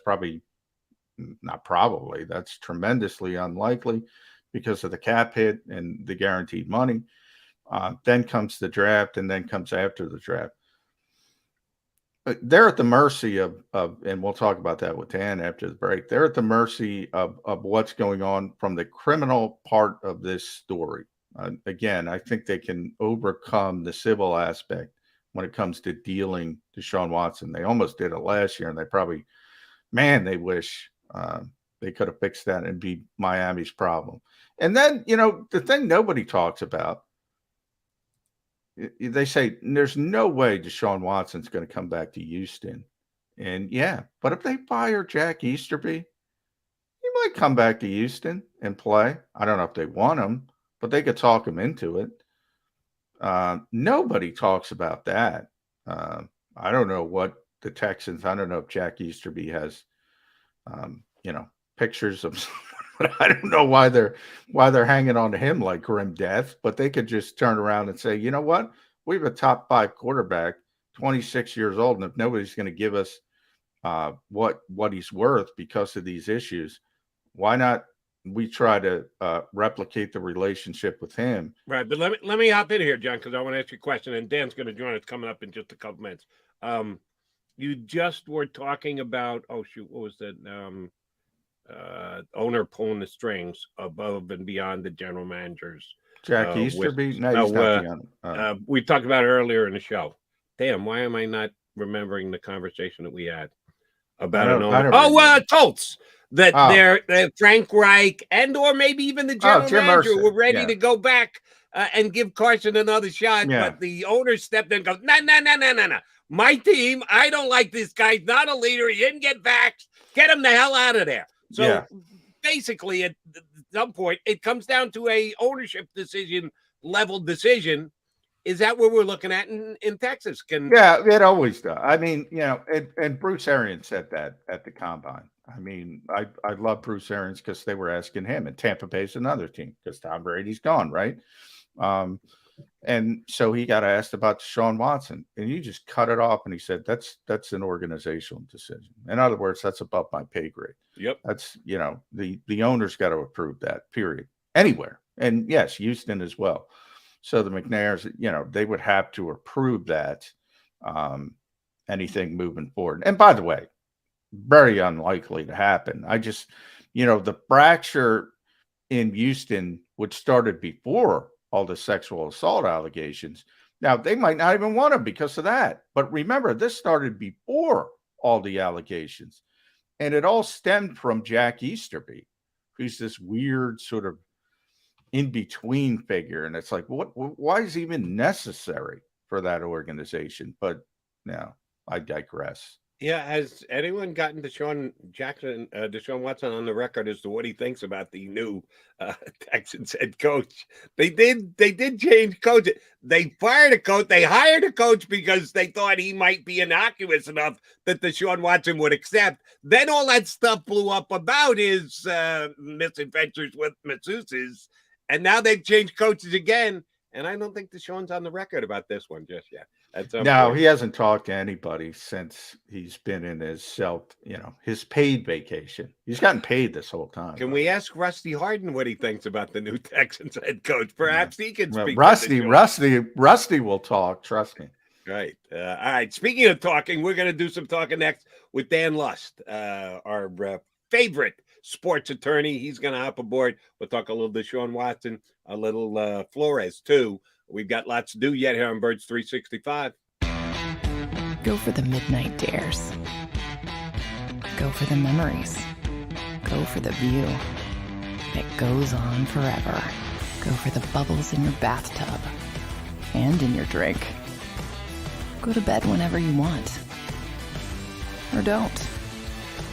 Go for him. Go for her. Go for the win. Go to Ocean Casino Resort. Book your trip at theoceanac.com. At Stateside Vodka, every new customer gets the world's best rocks glass. Free. What's that? A rocks glass? You're telling me that bottle is cut in half? You could say that. Holy shit. And you're telling me I can get one of these glasses for free? That's right. One free rocks glass per customer with each first-time purchase of Stateside Vodka. So good, it just disappears. Imagine for a moment that you went to work today and when you came home, you were catastrophically injured. Your life and your family's life. That's what happened to union construction worker Mike Little. I was scared of what the end was going to be, but to be 100% honest with you, I knew I was going to be all right just by talking with Brian. In my heart, I just knew everything was going to be all right. Call the firm and find out why they say, "We got this." Call 215-458-2222.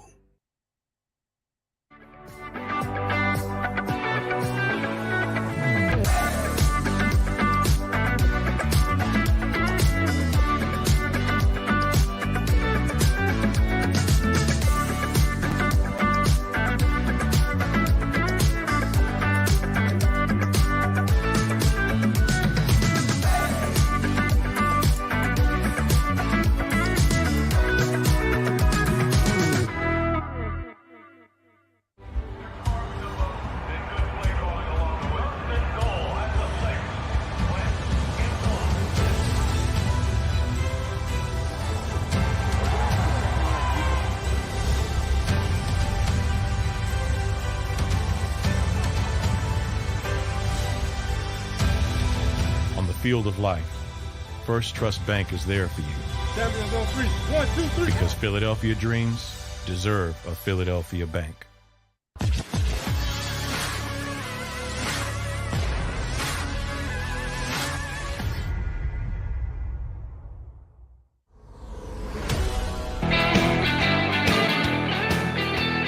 You got your Mac guys here on Birds 365 on the JAKIB Media YouTube channel. What do we need to tell the folks here, John, before we talk to Dan Lust? Like, share, and subscribe so we can get great guests like Dan Lust. That's how you do it. He is so much better at that than me. Sports attorney and professor in New York law, Dan Lust joins us here on Birds 365. Dan, good to have you back. They're keeping you busy these days, all these professional sports leagues with legal issues, huh? You know what? It's a little bit of sports law bingo. It's all over the place. We've got betting issues, some civil issues, some criminal issues. So always a pleasure to get the call from you guys. Dan, for us in Philadelphia, obviously the biggest story is probably Deshaun Watson, and things finally moving forward from a criminal perspective, set to bring the case to a grand jury. Kind of explain to the listeners what that means, and there's going to be some clarity, at least for NFL teams, once a decision is made by a grand jury, either Friday or early next week. Yes and no. And you're not alone in Philadelphia, right? You're also getting the same calls from Tampa, and I'm getting the same calls from Carolina. Everyone says this is a very big story, which it is, right? When we started this past offseason, there were probably 4 or 5 really big name quarterbacks that could potentially be moved, right? Aaron Rodgers, Russell Wilson, Deshaun Watson being one of them. And now, right, we're almost done playing musical chairs. Rodgers has returned. Wilson has now moved on. we'll see if Brady wants to unretire, right? Another name we're checking off.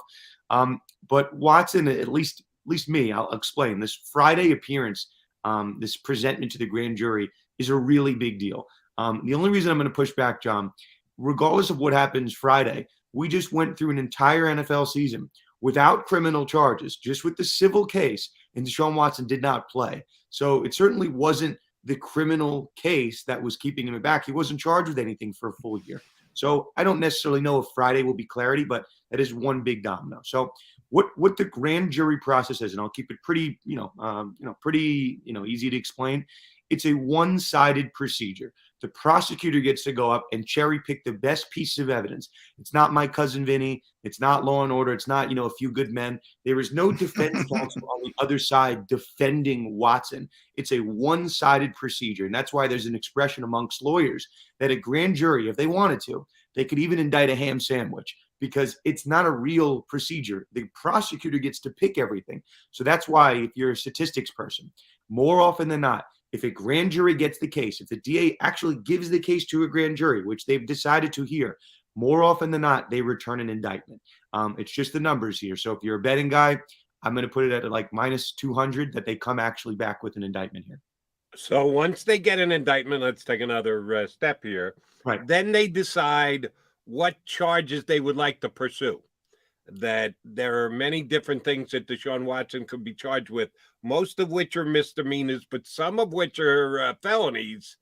Where does the next step in the process go? How much of it is politically motivated in the decision-making in that hometown as to what they want to see happen and how they will best be perceived as the decisions they make as to go forward? Yeah, so there's a couple things here, right? There's 22 women that have filed civil cases against Deshaun Watson.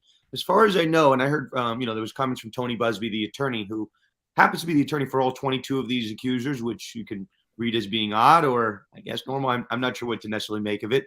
But of those 22, only 8 are being subpoenaed to the grand jury on Friday. That's not to say that there might be more on Monday or Tuesday, but as of Friday, only 8. So, Jody, there's a question of whether there's going to be a misdemeanor charge here, which is any offense that could be punishable by up to 1 year in jail, or a felony, which is obviously more than 1 year. The issue for Deshaun Watson, let's say it's a misdemeanor, right? I don't think anyone's thinking that this is going to be some type of violation, slap on the wrist.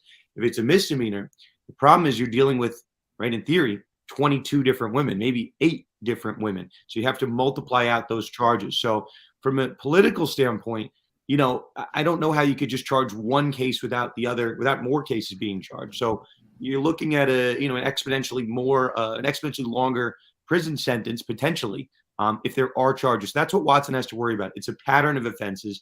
And if you find one case that looks good, 2 cases, 3 cases, then all of a sudden Watson is looking at a number of potential years, even on a misdemeanor charge. All right, so let's look at the crystal ball, Dan. So you as a lawyer, if your client goes in and you just gave the statistics, if the DA is going to give the case to a grand jury, more likely than not, there's going to be an indictment.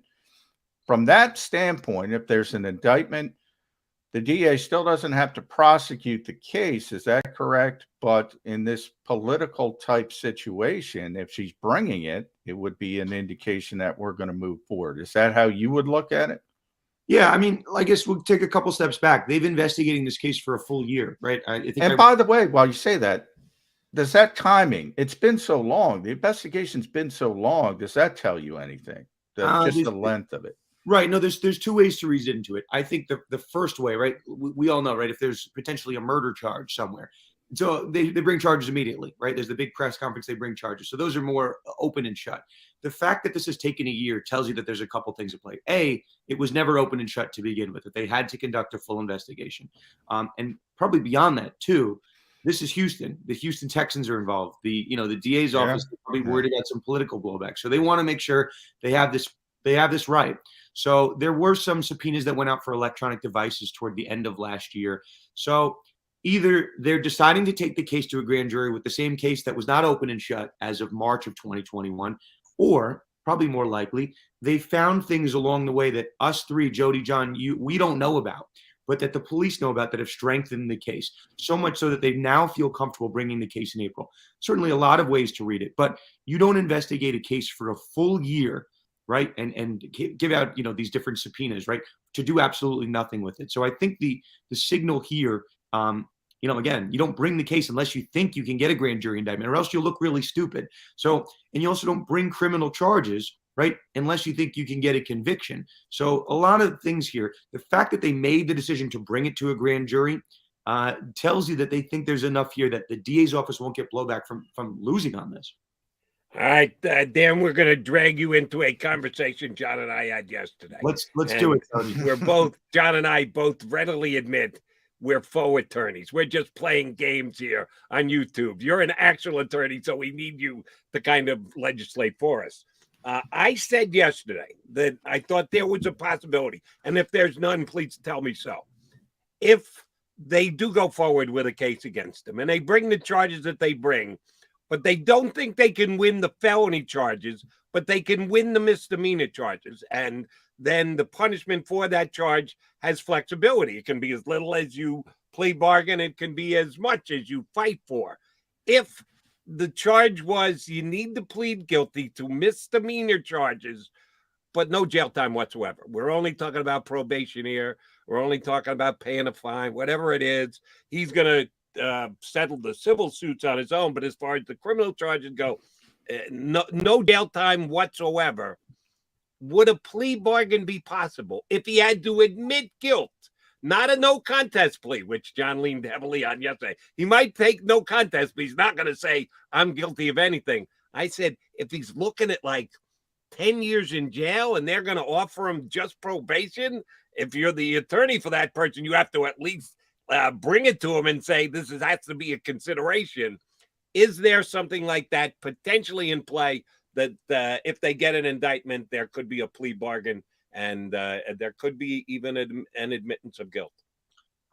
So if you take a plea bargain, what it is by definition is admission of guilt. So that's number one. And then Jody and John, we're kind of working on a sliding scale here because right now we're only dealing in a vacuum with the criminal case. What's on the other side of this? No matter what happens in the criminal case, no matter what happens in the civil case, Roger Goodell is waiting there on the other side of the sideline and he's waving his hand like, hey, you got to deal with me after this. So, we looked at it for our show, I guess last night, but Roger Goodell had a comment, I think it was at the end of October. People were wondering why he was never placed on the commissioner's exempt list because Goodell said, we don't have enough to place him on it. So the second he takes a plea to something, certainly Goodell has enough to punish him, right? So that's number one. The second, I think Watson gives a deposition in the civil case, which he was about to do. Now he's not. He's going to plead the fifth. I think he's got enough to punish him on the civil in the NFL world. So he's got a couple arrows pointed at him that will lead to a suspension. So Jody, John, you kind of asking me, right, what the move is here. As lawyers, all we can really do is look at precedent, right? And really, if we're strategizing, we have to look at what has happened recently to help guide us. Trevor Bauer over in the baseball world, similar, I don't want to say necessarily similar case, but also sexual assault charges. What his attorneys did, and they said, you know what, if we accept anything here, I don't know if Bauer's ever going to play again. These the allegations are pretty heinous. It was really kind of messy sexual assault, rape allegations. And what did Bauer's attorney do? They went into court, guns a-blazing. They weren't going to settle, and they won. And then the DA's office said, well, if you guys won on the civil case, we can't really win on the criminal case. It's a higher burden. So now Bauer, right, he's kind of cleared his name. You might like Bauer, you might hate him. He cleared his name. And if Watson wants to return to the NFL, right, and Jody, you pointed out, a plea deal could be 10 years in jail, right? It could be 5 years in jail. I don't know what they're necessarily going to charge him with, the felony and misdemeanor beyond that. But if there's a world where he can get no jail time, I think he jumps at that immediately because that's your path to return. As you guys know, Mike Vick, right, served his time. He came back to the Eagles. But we're in this world for this past year, and why I'm not sure we're going to get clarity tomorrow, Friday, is because we don't know when that end point is for Watson. We know that Vick's he took a plea, he served his time in jail. That was it. Watson still has the civil case dragging, right? So, I think, Jody, to your question, I think if there was a plea deal on the table for him to admit guilt and not to serve jail time, then he's really looking at Goodell. Goodell can make the decision. So I think he would lean towards doing it, but we haven't gotten the impression that it's on the table yet. So, we got to see what happens there. And speaking of you mentioned your show. I want to talk about that. Conduct Detrimental is the podcast, so make sure you listen to that with Dan. When we talk about Deshaun Watson and Friday, if you go back a couple weeks, they had that hearing, Dan, where Rusty Hardin was very confident. It seemed that things were going to clear up from a criminal perspective by April 1st, I think was the date he gave. Why did he know that? How did he know that? Is that something, is the grand jury calendar? Is that public? Is that, how did he understand that it was going to move forward at least at some point, good or bad? So I got to take a little bit of an issue with my fellow attorney, Rusty Hardin. Sometimes lawyers get a bad rap, right? You guys are faux attorneys over here, right? Yeah. You guys get a bad rap too. All the attorneys get bad raps. Yeah. But Rusty Hardin has been saying for a long time, he's been saying since day one of this case, we welcome the grand jury. We love this. We'd love to get clarity. If you put him under oath, right? He couldn't say that. He couldn't say that. If you injected him with truth serum, he couldn't say that. No attorney welcomes their client to be put in front of a grand jury because, again, more often than not, the grand jury indicts. It's like if you're the attorney and your hands are tied behind your back and your mouth is tied shut and you can't defend your client, why would you want your client to be subjected to that? So that's Rusty Hardin's PR spin. He doesn't want this, but he can't avoid it. How does he know, John, to your question? The DA, as my understanding is, told him. They said, hey, we're going to present this case to a grand jury. What's your side of the case?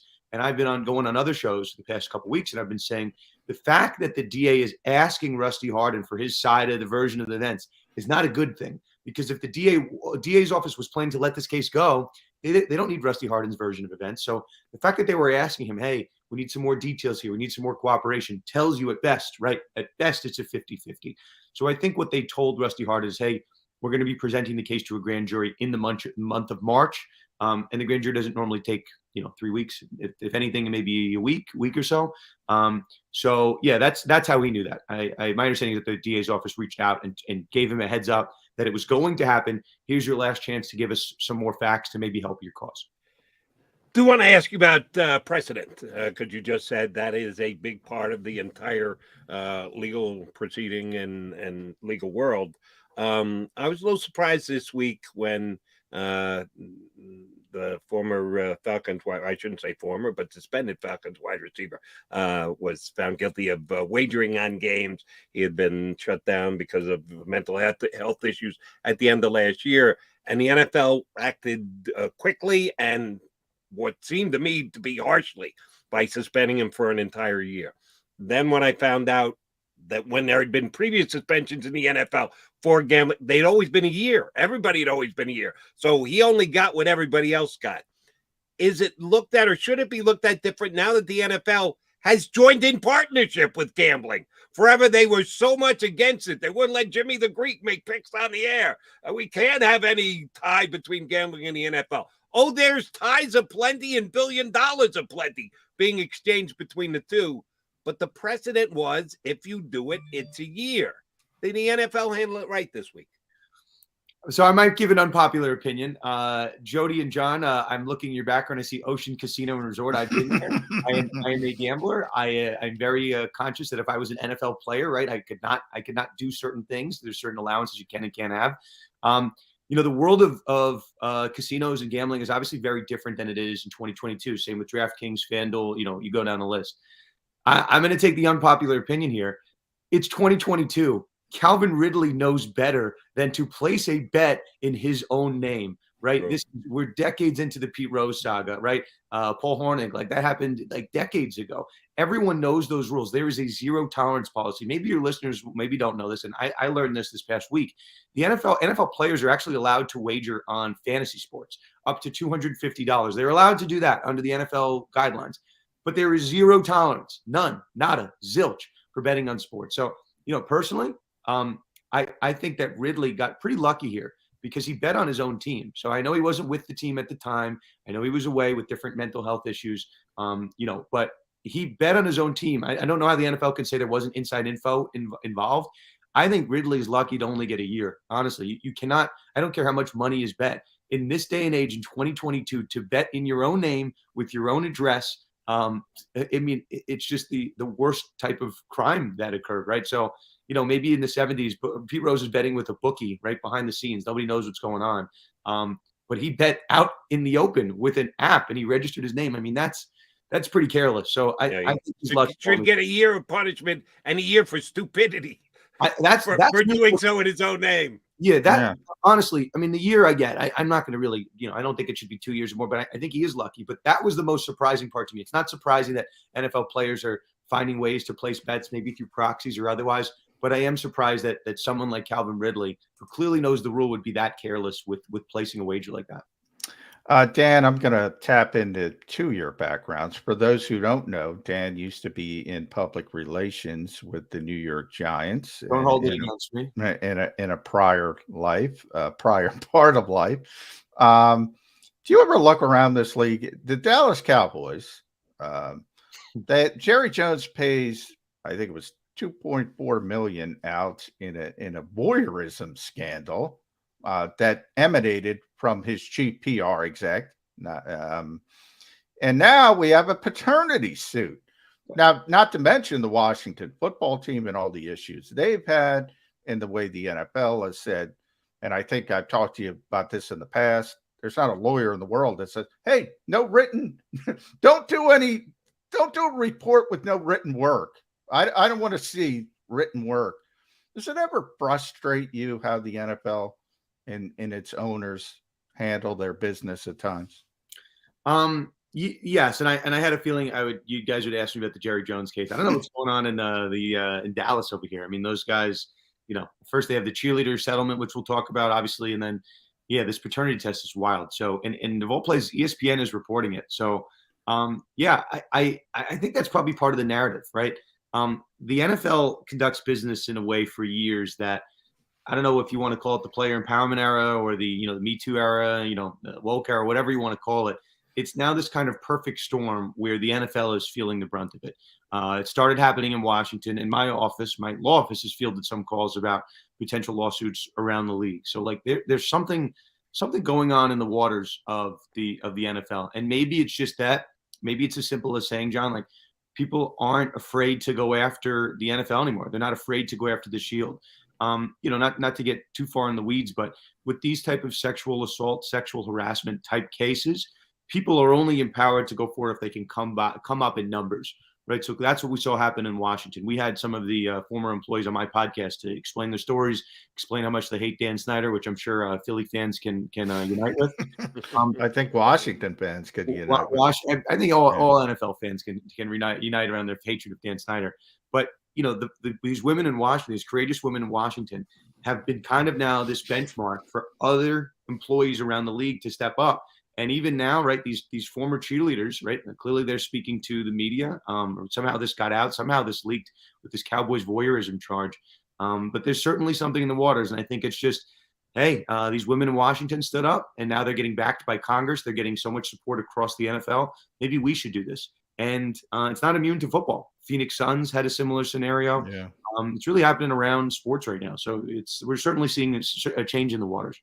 I want to ask you about the Brian Flores case before we run out of time here today.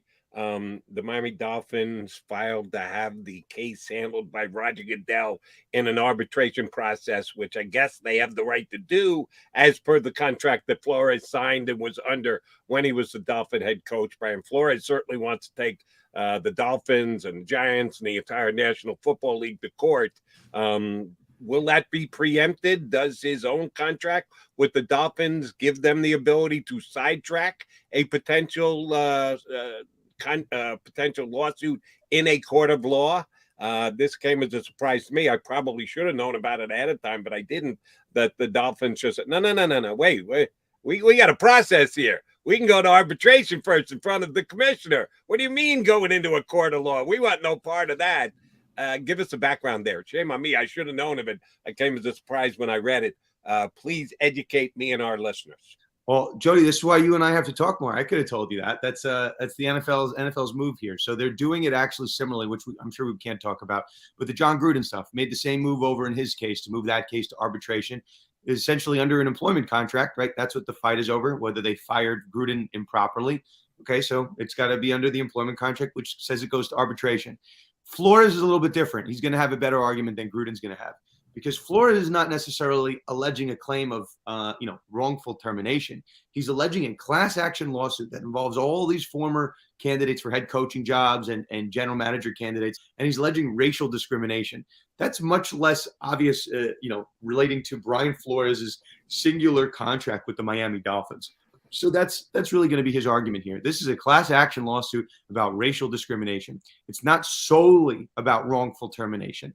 It's not. So that's his argument. Not to say it's a winning argument, but if I'm picking my horse here, I'd much rather be on Flores' side on that arbitration case than Gruden's.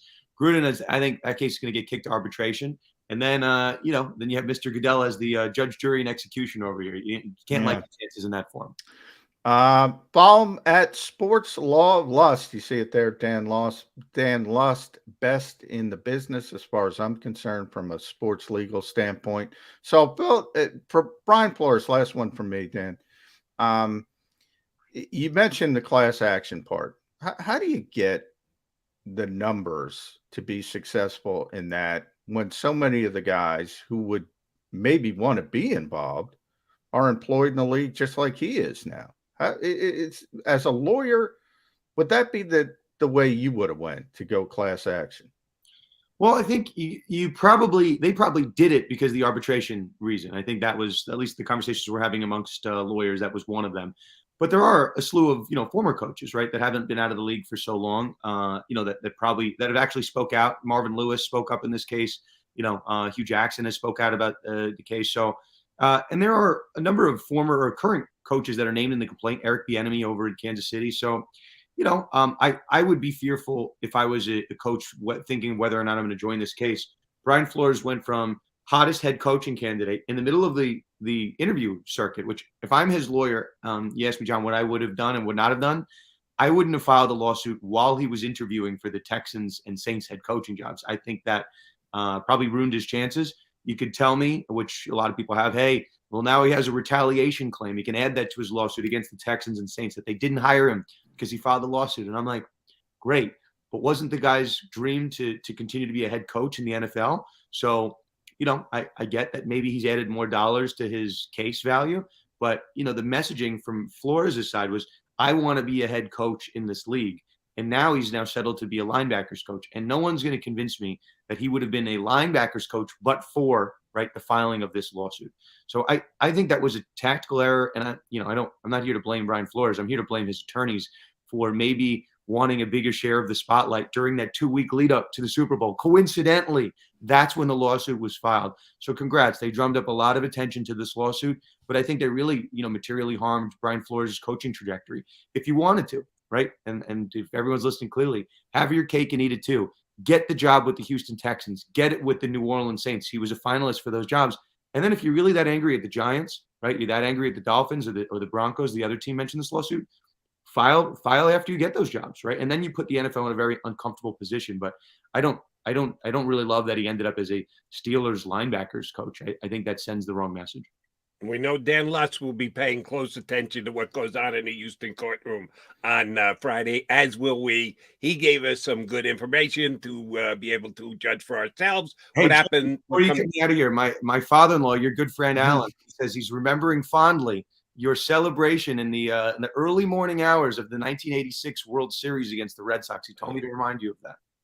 Yes. The crew that Biggs and I were part of were much more Met fans than Yankee fans. We had one T-Turd was a Yankee straggler, but the rest of us were all Met guys. So yes, the celebration was good when the Mets won the World Series in 1988. Tell Biggs I send my regards, Dan Lust. John, and I wish you our regards as well. Thanks for coming on. We're going to tap into you again down the road. My pleasure, guys. Anytime. Thanks, Dan Lust here with us on Birds 365. Yes, his father-in-law was a good buddy of mine. I know, Jody. It's the Jody Mack Buddy Show today. I know. Randy Brown, the mayor of Martin. Dan Lust, by the way, I'm the one who books book both guests, and I'm like, well, yeah, Jody, I just use your name. You're a legend, man. Look, people are talking about your celebrations at 86. Randy Brown's talking about Cherokee High School. I'm like, yeah, Jody Mack's on the show. I say John McMullen. They go, oh, yeah, maybe. I say Jody Mack, and then everybody lights up. prior to COVID, I used to get around. Yeah, Johnny Mac. I had a social life. There were people who actually knew me before I got out of my basement hanging out. Oh, with everybody you on knows YouTube you. every That's day. that's why I used the Jody. I'm admitting I use the Jody Mac name. I say Jody Mac. I say I don't use my name. I'm not getting anywhere. We'll use anything to get good guests here on Birds 365. That's because we care about you guys. Here's how much we care about you guys. We're going to come back and put a bow on the show. Stick around. Go for the midnight dares. Go for the memories. Go for the view that goes on forever. Go for the bubbles in your bathtub and in your drink. Go to bed whenever you want. Or don't. Go for him. Go for her. Go for the win. Go to Ocean Casino Resort. Book your trip at theoceanac.com. At Stateside Vodka, every new customer gets the world's best rocks glass. Free. What's that? A rocks glass? You're telling me that bottle is cut in half? You could say that. Holy shit. And you're telling me I can get one of these glasses for free? That's right. One free rocks glass per customer with each first-time purchase of Stateside Vodka. So good, it just disappears. Imagine for a moment that you went to work today and when you came home, you were catastrophically injured. Your life and your family's life. That's what happened to union construction worker Mike Little. I was scared of what the end was going to be, but to be 100% honest with you, I knew I was going to be all right just by talking with Brian. In my heart, I just knew everything was going to be all right. Call the firm and find out why they say, "We got this." Call 215-458-2222.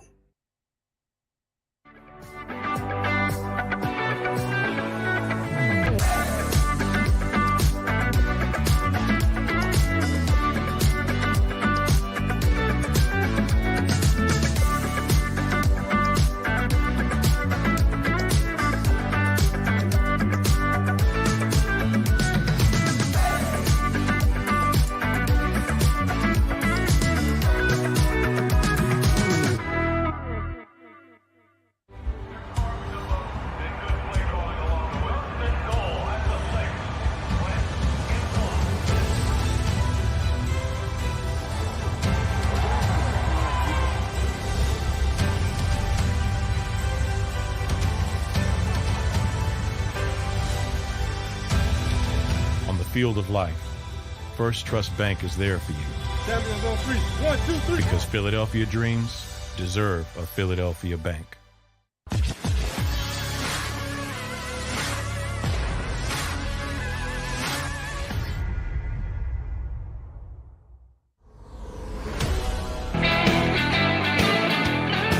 I come down the home stretch on a Thursday edition of Birds 365 with Mac and Mac. I already put one in the W column for yours truly today. We got Dan Lust on, and he did say, there is a possibility that Deshaun Watson, if he had a no jail time potential plea bargain, would plead guilty to misdemeanor charges, which John and I disagreed on yesterday. So I'm going to go 50-50. Dan Lust, he lawyered that. But he brought up very quickly, Jody, if you want to replay it, like Roger Goodell's sitting there waiting. If you plead guilty, you're not going to play. So do you want to play? So he essentially said, if he wants to play, he's not pleading guilty. Now, if he's going to jail for 30 years and he's not going to play, and that becomes clear, then he might say, hey, I'll take jail for 10 years. Right. He said, but he's not playing. He's got to keep Goodell's actions in mind. But he said if it was no jail term, he'd deal with the repercussions of Goodell rather than the repercussions of prison. And that's kind of the point I was making yesterday. But I give you a chance to get a W here, John, even though it won't be decided for 5 years. Jeff Mosher, who was on yesterday, and I had to use John McMullen's name because I booked Jeff Mosher. I never would have gotten him if I didn't join me and John McMullen. But Mosher did not say this yesterday when he was on with us. He reported after the show that the Eagles were prominently at the workout for Treylon Burks, wide receiver from Arkansas, who had his pro day early yesterday. And their wide receiver coach, Aaron Moorhead, was very much involved in helping out with the working of his pro day. You're a bigger Treylon Burks fan than I am. I think he's no better than the 5th wide receiver in this year's upcoming draft. The Eagles might be leaning toward John's belief that he's one of the better wide receivers. How would you rank the wide receivers eligible in the draft this year? How high do you have Burks? I have Burks pretty high for the Eagles, but I've said this before. Everybody's bringing up the Deebo Samuel comparisons with Treylon Burks, and I've said before that's great, but you're bringing Kyle Shanahan with him to utilize him like that. So that's kind of my issue. I think that's what the Eagles. And by the way, won't only be the Eagles. There'll be a bunch of teams that says, "Oh, I want to get a Deebo Samuel-like player," and then get a player they think could be Deebo and not use them at all like Deebo Samuel. So I'm kind of torn. I don't think they're going to utilize him the way he should be utilized. They seem to like him, and Aaron Moorhead was running the sort of the pro day workouts for him down there. So obviously they have some interest. Ultimately, I don't think the Eagles are going to be in a position to get him. I don't think the Eagles are going to take an offensive player because I don't think they're taking 3 picks. But I think if it comes down to it, I always use that term, it takes 2 to tango. If it comes down to it and they're forced to take 3 picks, I've also said they're not taking 3 defensive players. So they're taking 1 offensive player in that mix. And I think if that's the case, in an unlikely scenario, he'd be in the mix for them at one of those 3 first-round picks. But I don't think it's going there. I think they're probably. But as far as I've Wilson 1, the Drake London sort of. I don't think that's. I don't like him for the Eagles. I think I've told you that before. Now the Eagles need an X receiver. He's probably the best X receiver. I just don't think they know how to utilize that player. They haven't shown me they can utilize that type of player. The big receiver that maybe isn't going to get the world-class separation that Devontae Smith gets. They haven't shown me they can utilize that type of player. So I'm scared of him in the Eagles, if that makes sense. And then Olive, the other kid from Ohio State. I'm missing one. Who's the 5th one? It all depends on what you think of Jamison Williams coming back. Yeah, Williams. I love Williams. Williams, and they might get some value with Jamison Williams, because if he didn't tear his ACL, he would be in the conversation to be sort of top 10, late top 10, maybe 11, somewhere in that range. So if you start to talk about 19th overall, Jamison Williams coming off that injury, you might get a player that should be top 10 if you're willing to wait out the rehab and things like that. My order would be, if all wide receivers are available, you said number 19, which means the Eagles would have passed at 16, 17, or 15, 16. 15, 16, yeah. Which we don't even know if they're going to keep those picks. So this conversation is so speculative, it's almost funny. But if all the wide receivers were still available at whatever position the Eagles decide, all right, we got to take a wide receiver, my order would be Wilson 1. I would go London 2, Olave 3, Jamison 4, and your boy Treylon Burks no better than the 5th wide receiver. But the Eagles did show some interest yesterday, so it's certainly Deebo Samuel. I get a kick out of it. I say all the time, what if you're not going to use him like Deebo Samuel? What does it mean? What does it mean? Other than Kyle Shanahan, who can say it? Didn't they draft Jalen Reagor to be a Deebo Samuel-like player? I don't think they used that comparison, but the traits thereof, that's what Jalen Reagor was going to bring to the table for the Philadelphia Eagles. Jalen Reagor was going to bring, you ready for this one? Tyreek Hill-like traits to the Eagles. That's even worse than Deebo Samuel. Yeah. Let's not revisit that. All right, J-Mac, good show today. Always a pleasure, my friend. I'm not getting out today again either. If I do, it'll probably just go to be to go bet a couple of races at Aqueduct or Fairgrounds or something I got like that. it. Mike K tomorrow from the Pro Football Network. Yes, Michael K, that the reassigned. And yes, for those of you who get ticked off ahead of time, and somebody always comments on the stream, both McMullen and I will be asking at least one wrestling question apiece. Oh, yeah. That's a given because yeah. Johnny Mack's Jeff a wrestling Hardy. fan. By the way, Jeff, Jody, Michael K's obsessed with Jeff Hardy, so I'll let you know that. He's a huge Hardy guy. Yes, I've learned that from previous appearances by Michael K here on the show. So we will run a wrestling guest question or two by him, but we'll talk mostly football. That's what we do basically every day here on Birds 365. See you in 2 and 2. If you missed any of today's show on the JAKIB Media channel, listen to the podcast on your way home. Available on YouTube,